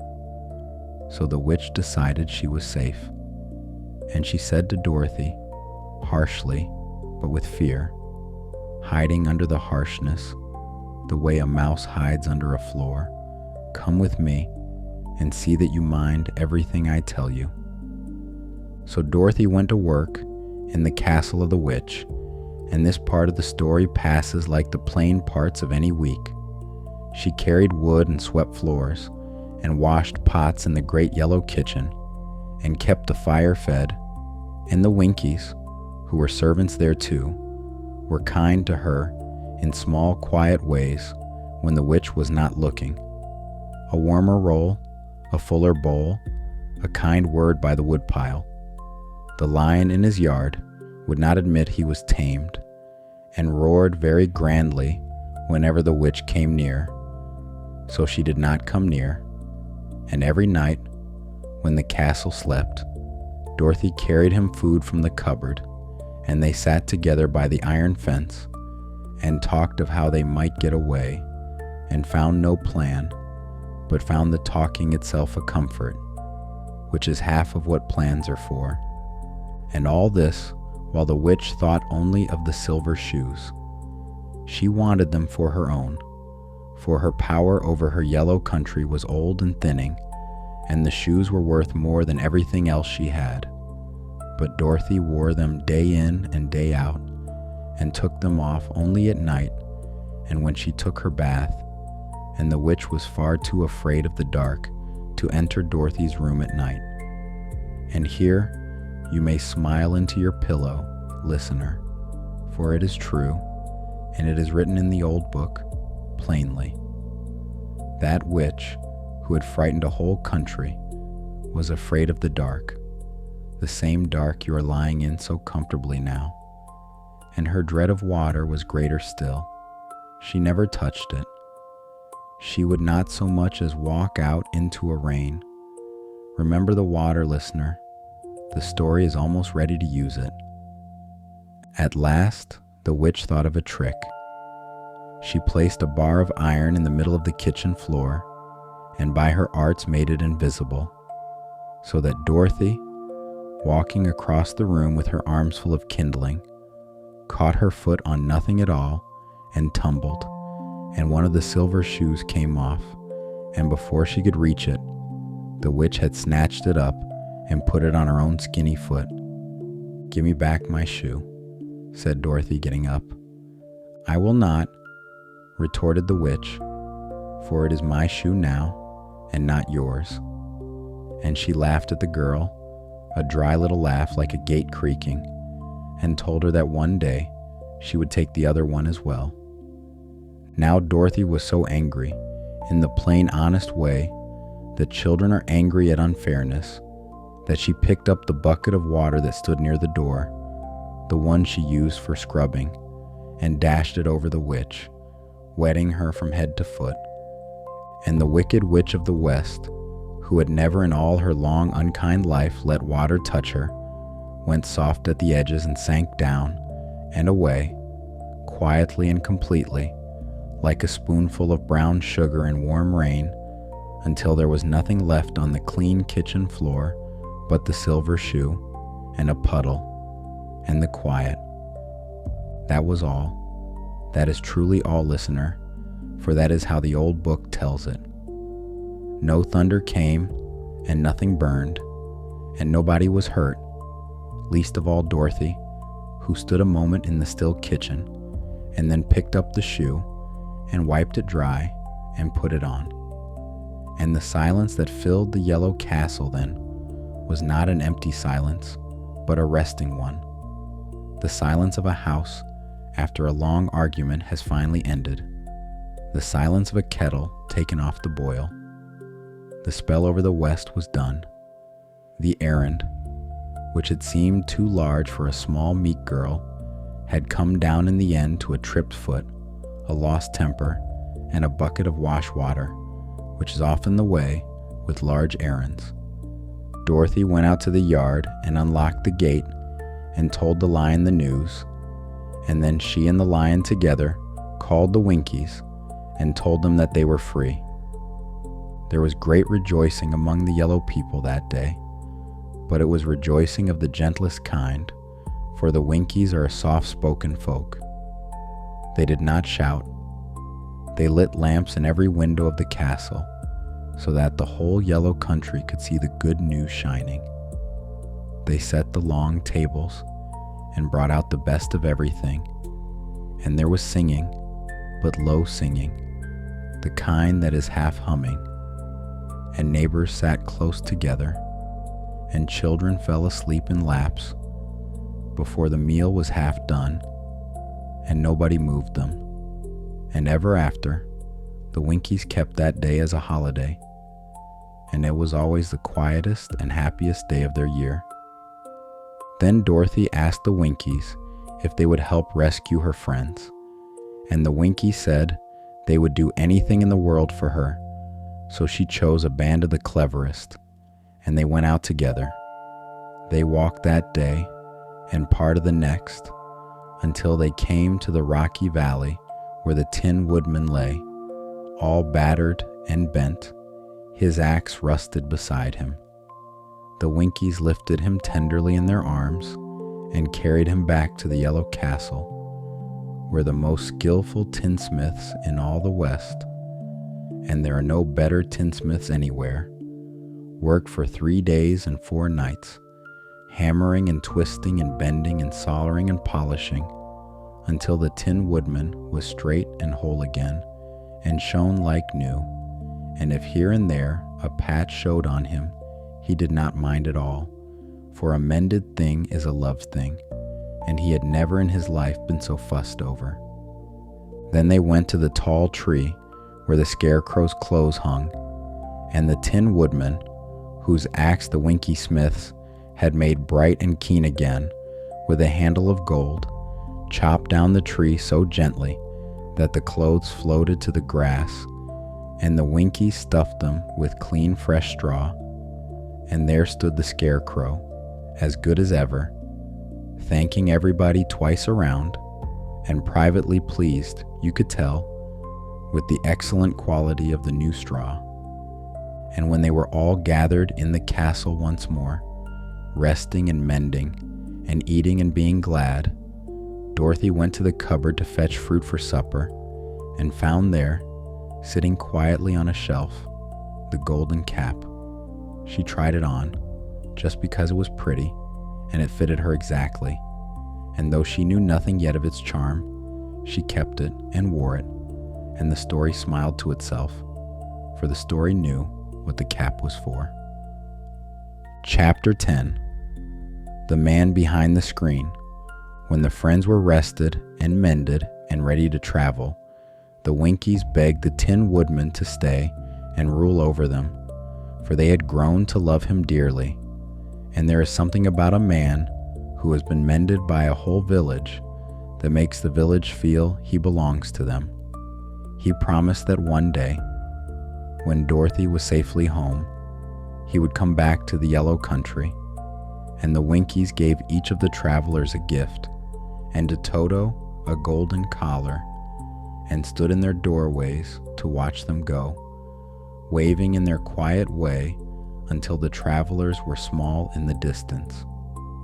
Now the way back to the Emerald City was long, and there was no road, and it was Dorothy who found the shorter path, though she did not know she carried it on her own head. For when the friends had walked for days through fields of buttercups and had begun to lose their way, Dorothy remembered the charm written inside the golden cap, and stood on one foot, and on the other foot, and on both feet, and said the strange soft words, and the sky filled with the rushing of wide wings, and the winged monkeys came down around them like a flock of great gentle birds. The king of the monkeys bowed to Dorothy, for the cap was hers now, and the charm with it, and when she asked to be carried to the Emerald City, the monkeys took each traveler up as carefully as parcels marked glass, and rose into the air, and flew east.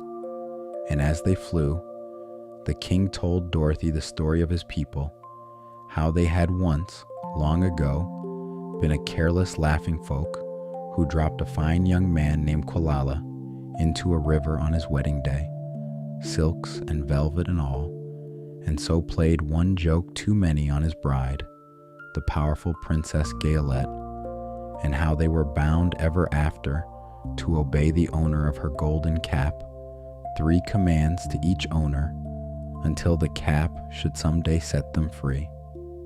It was a good story for a journey through the sky, told in an easy voice over the steady wash of wings, and Dorothy listened with the wind in her hair and the whole green and gold country unrolling below her like a quilt on a wide bed, rivers stitched in silver thread, forests embroidered in dark green, and far ahead, growing slowly, the soft emerald glow of the city. The monkey set them down before the great gate, bowed to Dorothy once more, and flew away in a long, merry ribbon. The guardian of the gates was amazed to see them, for no one had believed they could ever return from the country of the Wicked Witch. He locked the green spectacles gently over their eyes once more, and led them in, and word ran ahead of them through the green streets faster than they could walk. The people crowded to see them, and murmured to one another, and bowed, for the news that the witch's power was ended forever had come east faster than any traveler, the way good news does. Yet when they came to the palace and asked to see Oz, there was a long pause. The soldier with the green whiskers carried their message to the door of the throne room, and came back, and carried it again the next morning, and the wizard made no answer at all. They waited one day, and then another, and then a third, and the waiting grew tiresome, even in the sweetest little rooms in the world, until at last the Scarecrow, whose thoughts were slow, but arrived somewhere useful more often than quick ones do, asked the soldier to remind Oz of the winged monkeys, and to mention that the friends were owed a promise and had been patient.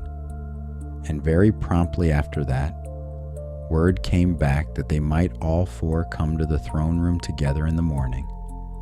So in the morning, they walked together down the long green hall, the girl, the straw man, the tin man, and the lion, with the little dog trotting ahead, and the door of the great round room swung open, and they went in and stopped. The throne was empty. The room was empty. There was no head no lady, no beast, no ball of fire. There was only the green light falling from the great lamp in the roof, and the emeralds glittering quietly on every wall, and a silence with something faintly embarrassed in it. Then a voice spoke, seeming to come from somewhere near the top of the great dome, and it said solemnly, "I am Oz, the great and terrible. Why do you seek me?" They looked again in every part of the room, and seeing no one, Dorothy asked, "Where are you?" "I am everywhere," answered the voice, "but to the eyes of common mortals, I am invisible. I will now seat myself upon my throne, that you may converse with me." Indeed, the voice seemed just then to come straight from the throne itself, so they walked toward it and stood in a row, and Dorothy told him they had come to claim their promises. The witch's power was ended. The West was free. "Is she truly gone?" asked the voice, and Dorothy thought the voice trembled a little. "Truly," said Dorothy. "A bucket of wash water ended her, and nobody was hurt, and the Winkies keep the day as a holiday now." "Dear me," said the voice. "How sudden. Well, come to me tomorrow, for I must have time to think it over." But the friends had waited long enough, and the lion, thinking it might be well to frighten the wizard just a little, gave a large, deep roar, only one, and not his fiercest. But it was enough to make Toto jump sideways in alarm, and as the little dog jumped, he tipped over a tall green screen that stood in a corner of the room. The screen fell with a soft, flat clap, and behind it, where nobody had thought to look, they saw a little old man with a bald head and a wrinkled face, who seemed to be as much surprised as they were. Caught in the middle of the room with no throne, no thunder, and nowhere at all to hide. The Tin Woodman raised his axe, not to use it, only to look official, and cried, "Who are you?" "I am Oz, the great and terrible," said the little old man in a voice that shook a little. "But please don't strike me, please don't, and I'll do anything you want me to." Our friends looked at him in surprise and dismay. "I thought Oz was a great head," said Dorothy. "And I thought Oz was a lovely lady," said the Scarecrow. "And I thought Oz was a terrible beast," said the Tin Woodman. "And I thought Oz was a ball of fire," exclaimed the lion.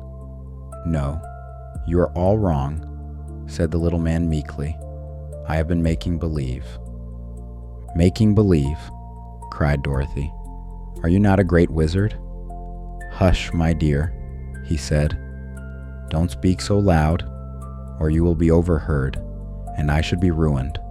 I'm supposed to be a great wizard." "And aren't you?" she asked. "Not a bit of it, my dear. I'm just a common man." "You're more than that," said the Scarecrow in a grieved tone. "You're a humbug." "Exactly so," declared the little man, rubbing his hands together as if it relieved him. "I am a humbug." And it did relieve him. You could see it happen, the way you can see a man set down a heavy case he has carried a long way. For the little old man had been pretending for so many years, all alone in his great palace, with nobody in the whole world he dared tell the truth to, that being found out felt, once the first fright had passed, almost exactly like being rescued. He looked at the four faces around him, and none of them meant him any harm, and something in his wrinkled face smoothed out, and he asked them, quite humbly, if they would sit down, for there were chairs enough, and he had a story to tell, and it had been years since he had anyone to tell it to. And you, listener, may settle deeper into your own pillow here, for there is no safer moment in any story than this one, the moment when the fearsome thing turns out to be a small, kind thing that was only lonely, and everyone sits down together and the truth comes out at last in a quiet room. "I was born in Omaha," said the little man, which made Dorothy sit up, "for Omaha is not so very far from Kansas. When I grew up, I became a ventriloquist, a man who can throw his voice so that it seems to come from a bird on a branch or a box on a shelf.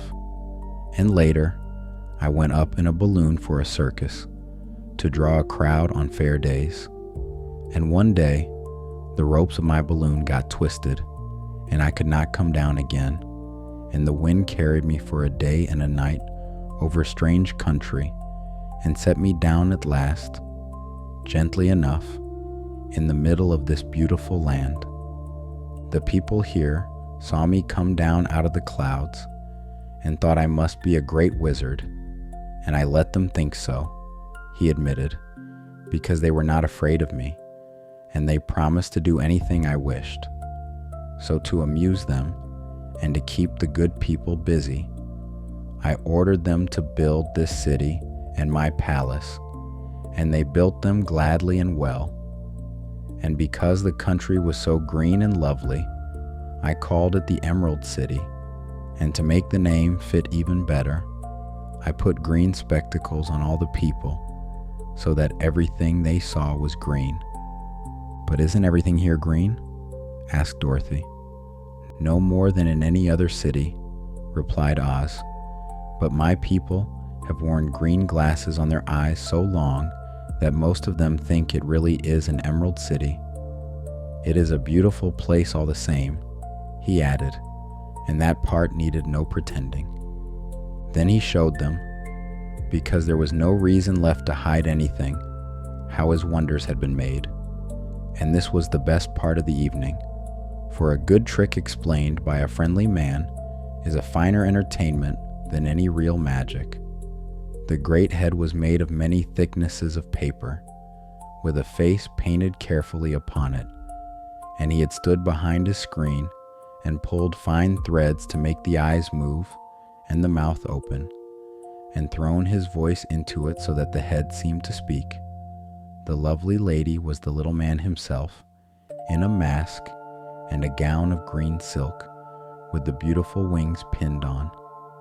The beast was a bundle of skins sewn cleverly together over a frame, and the ball of fire was a ball of cotton hung from the ceiling on a wire, burning bright with a little oil, warm and round and steady, just as the lion remembered it. The four friends looked at the paper head and the folded gown and the sewn skins laid out before them, and you might think they were angry, but mostly they were delighted, the way you are delighted when a magician shows you, at last, where the coin went. Only the Scarecrow shook his head slowly and said again, softly, and almost with admiration, "You are certainly a humbug."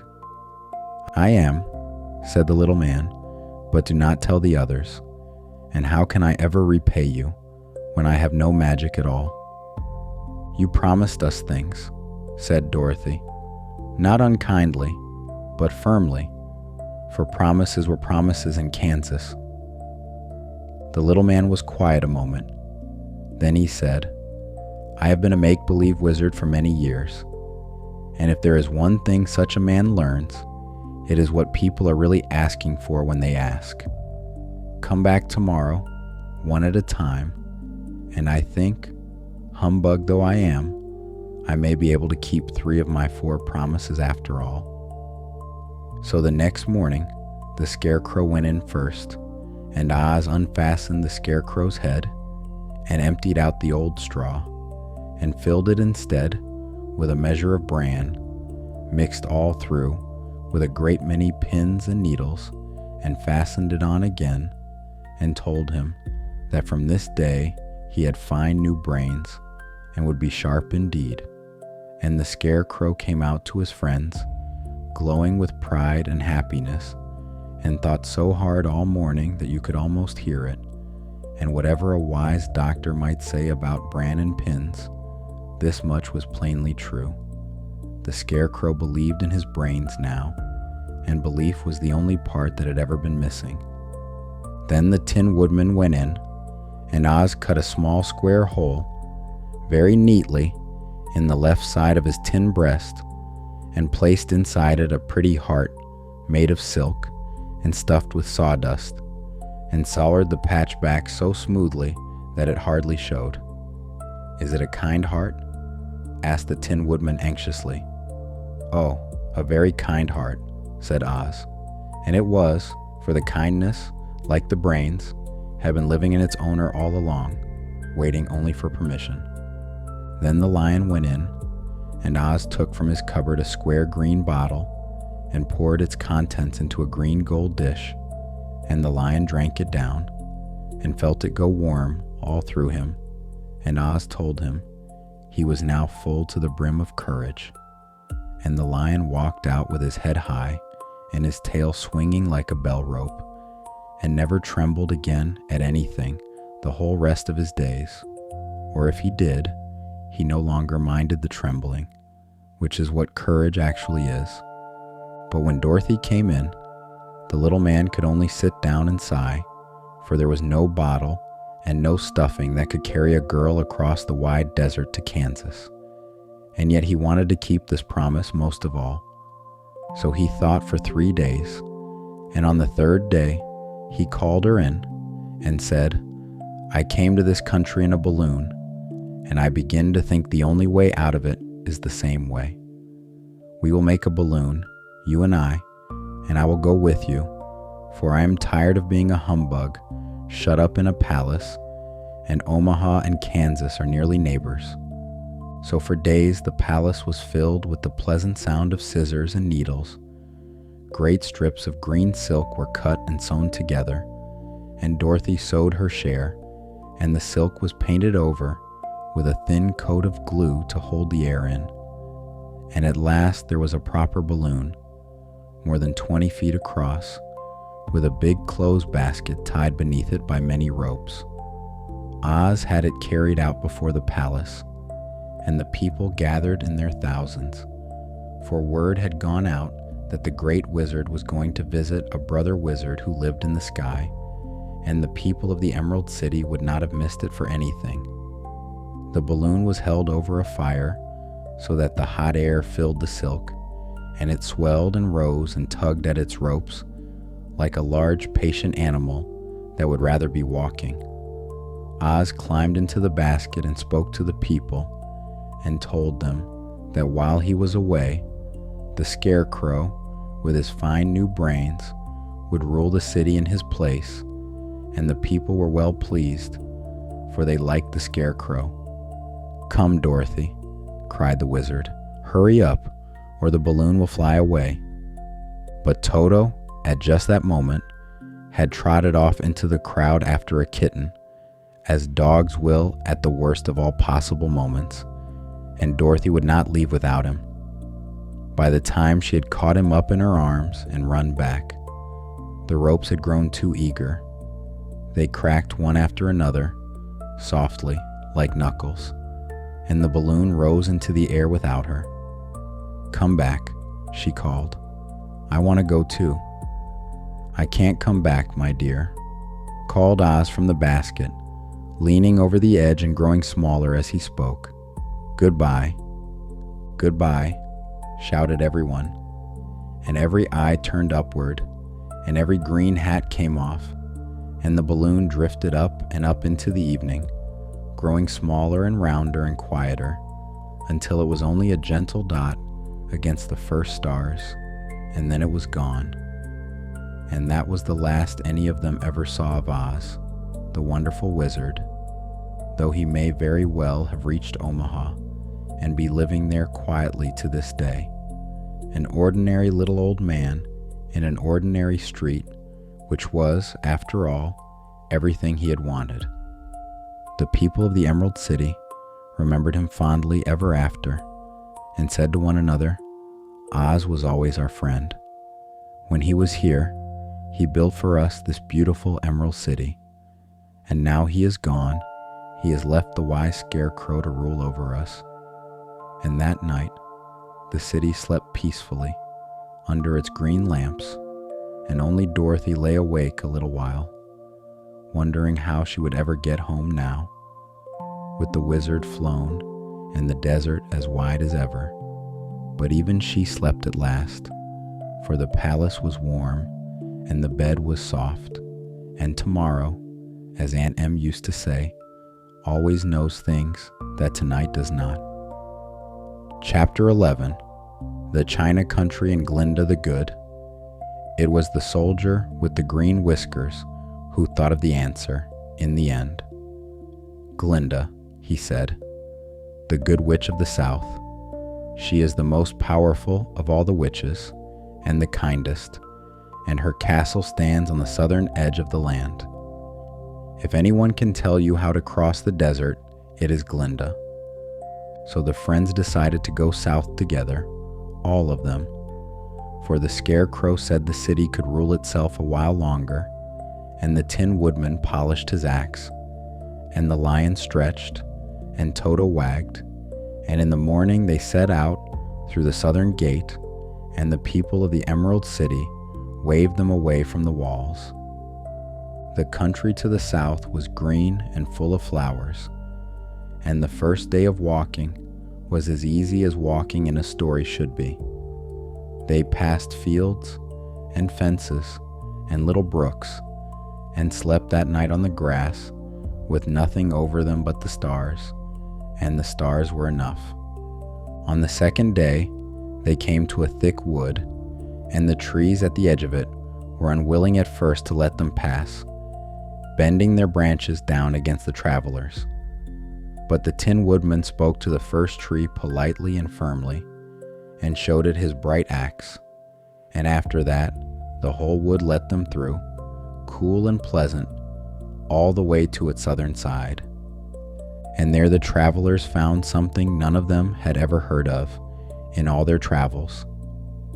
Standing across the country from east to west, farther than they could see in either direction, was a high wall, smooth and white and shining, like the side of an enormous dish, made, when they touched it, of china.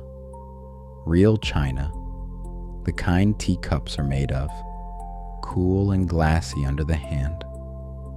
They made a ladder, for there was wood about, and the Tin Woodman was clever with his hands, and one by one they climbed to the top of the white wall and looked over, and what they saw below them, listener, is worth opening your inner eyes for, however sleepy the outer ones have become.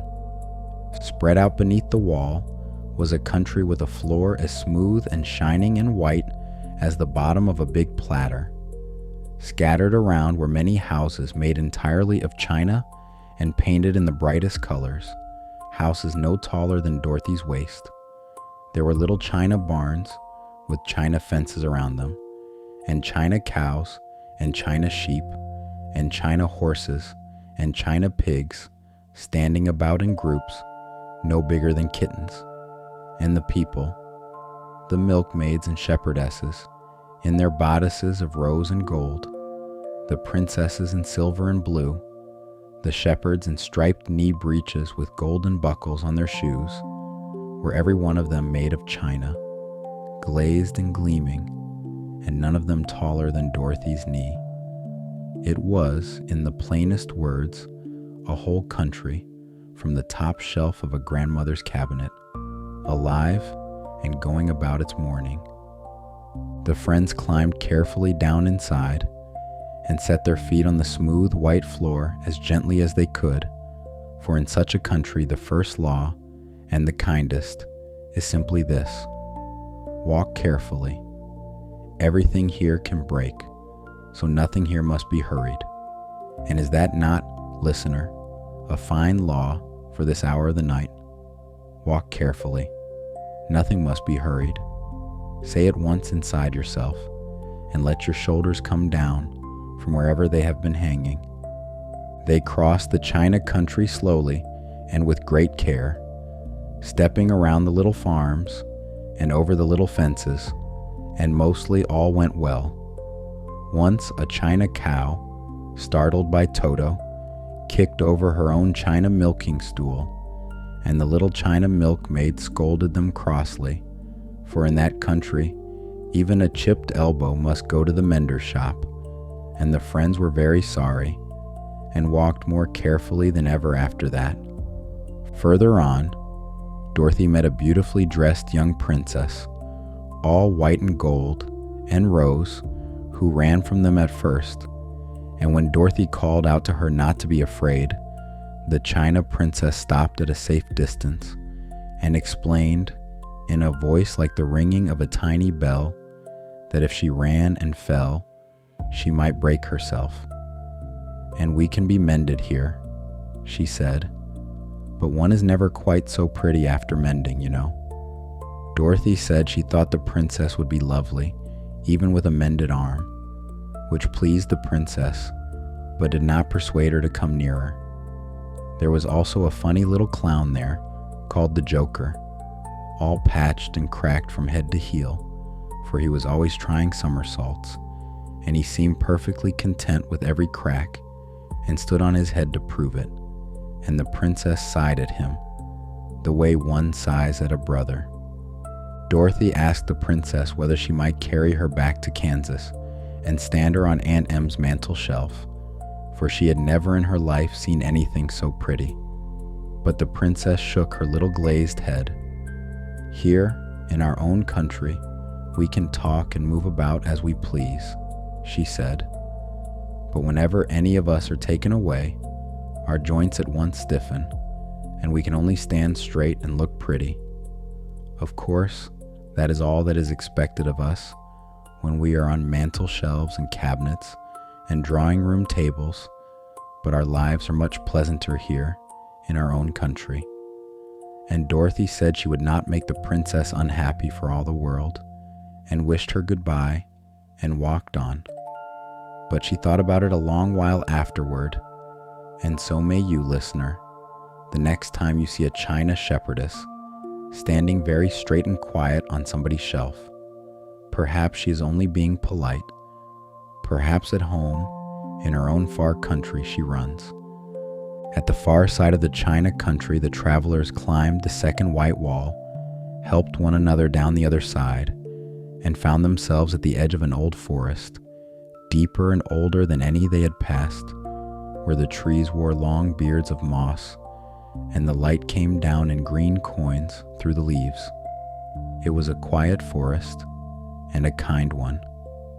And that night, the animals of the wood gathered around the lion, the way animals will gather around one of their own who has traveled, and they told him their troubles, for the forest had lately had a trouble in it, one of those large, clumsy troubles that wander into even the best woods, and there was no king among them to set it right. And the lion, with the courage sitting warm in him where Oz had poured it, set the trouble right, and it does not visit that forest anymore. And the bedtime telling needs not one word more about it than that. The animals bowed their heads to him and asked him to be their king, and he promised that as soon as Dorothy was safely on her way home, he would come back to them and rule the quiet forest gently, which, in time, is exactly what he did. Beyond the quiet forest, the road south ran up against a steep hill, all covered with great pieces of rock, and this hill belonged to a curious people called the Hammerheads. They were short and round and stout, with no arms at all, and heads that were flat on top and set on thick wrinkled necks that could stretch out long and snap back again, like a jack shutting into its box. Whenever anyone tried to climb their hill, up would pop a hammerhead, and out would shoot that head, quick as a shrug, and bump the climber gently but firmly back down the slope to the bottom, where the grass, it must be said, was thick and soft, as if the hill itself did not really wish anyone hurt, only turned away. The hammerheads never explained themselves and never came down. It was simply their hill, and no one was to cross it, and there are people like that in every country, and the wise traveler does not argue with them, but goes another way. And Dorothy had another way, sitting all this time upon her own head. She took off the golden cap and said the soft, strange words, standing on one foot and the other foot and both feet, and down out of the southern sky came the winged monkeys, cheerful as ever, and gathered the whole party up and lifted them over the grumbling hill so high that the hammerheads could only crane their long necks and watch them pass, like hens watching a hawk that has no interest in them whatever. This was the second command of the three, and the monkeys flew them over the hill and over a bright patchwork of fields, and set them down softly in the country of the south, the country of the quadlings, where everything that had been blue in the east and yellow in the west was a warm, ripe red. Red barns and red fences and little red houses, and the fields were full of grain standing ready, and the people were short and fat, and looked as if they had never once been hungry or worried in their lives. The king of the monkeys bowed low to Dorothy, and she thanked him, and the monkeys rose and flew away north, and she watched them go with a fondness she could not quite explain, though the story can. It is a fine thing to be carried when you have walked a very long way. The travelers walked through the red country the rest of that day, and were given supper and good beds by a quadling farmer's wife. And in the morning they came to Glinda's castle, which stood on the southern edge of everything, white and beautiful, with the desert beyond it stretching away like a sea of sand. 3 young girls in handsome red uniforms met them at the gate, and when Dorothy gave her name and her errand, they were let in without any waiting at all. For Glinda, unlike certain wizards we could name, had never in her life hidden from anyone. Glinda sat on a throne of rubies, and she was both beautiful and young to their eyes. Her hair was a rich red, and fell in flowing ringlets over her shoulders. Her dress was pure white, and her eyes were blue, and they rested on the little girl with a kindness that had no hurry in it anywhere. "What can I do for you, my child?" she asked. So Dorothy told her the whole story, the cyclone and the munchkins, the road of yellow brick, and the friends she had gathered along it, the 4 faces of Oz, and the Errand West, the bucket of water, the balloon that had flown away without her. "My greatest wish now," she added, "is to get back to Kansas, for Aunt Em will surely think something dreadful has happened to me, and that will make her put on mourning, and unless the crops are better this year than they were last, I am sure Uncle Henry cannot afford it. And it is by such plain small worries, listener, that you may always know a good heart." Glinda leaned forward and kissed the sweet upturned face of the little girl. "Bless your dear heart," she said. "I am sure I can tell you a way to get back to Kansas." Then she added, "But if I do, you must give me the golden cap."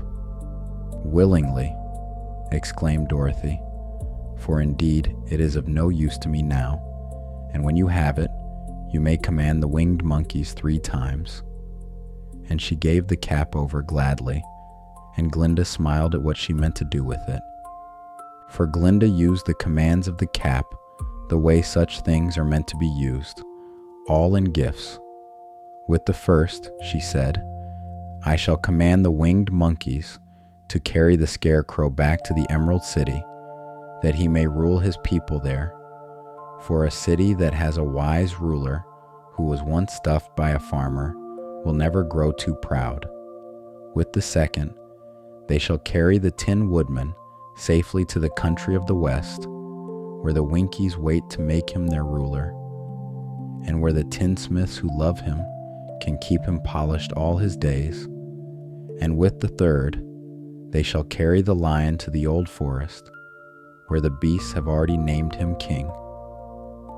And when the third command is spent, said Glinda, I shall give the golden cap to the king of the winged monkeys himself, so that no one may ever command his people again, and they shall keep their own sky and be forever free.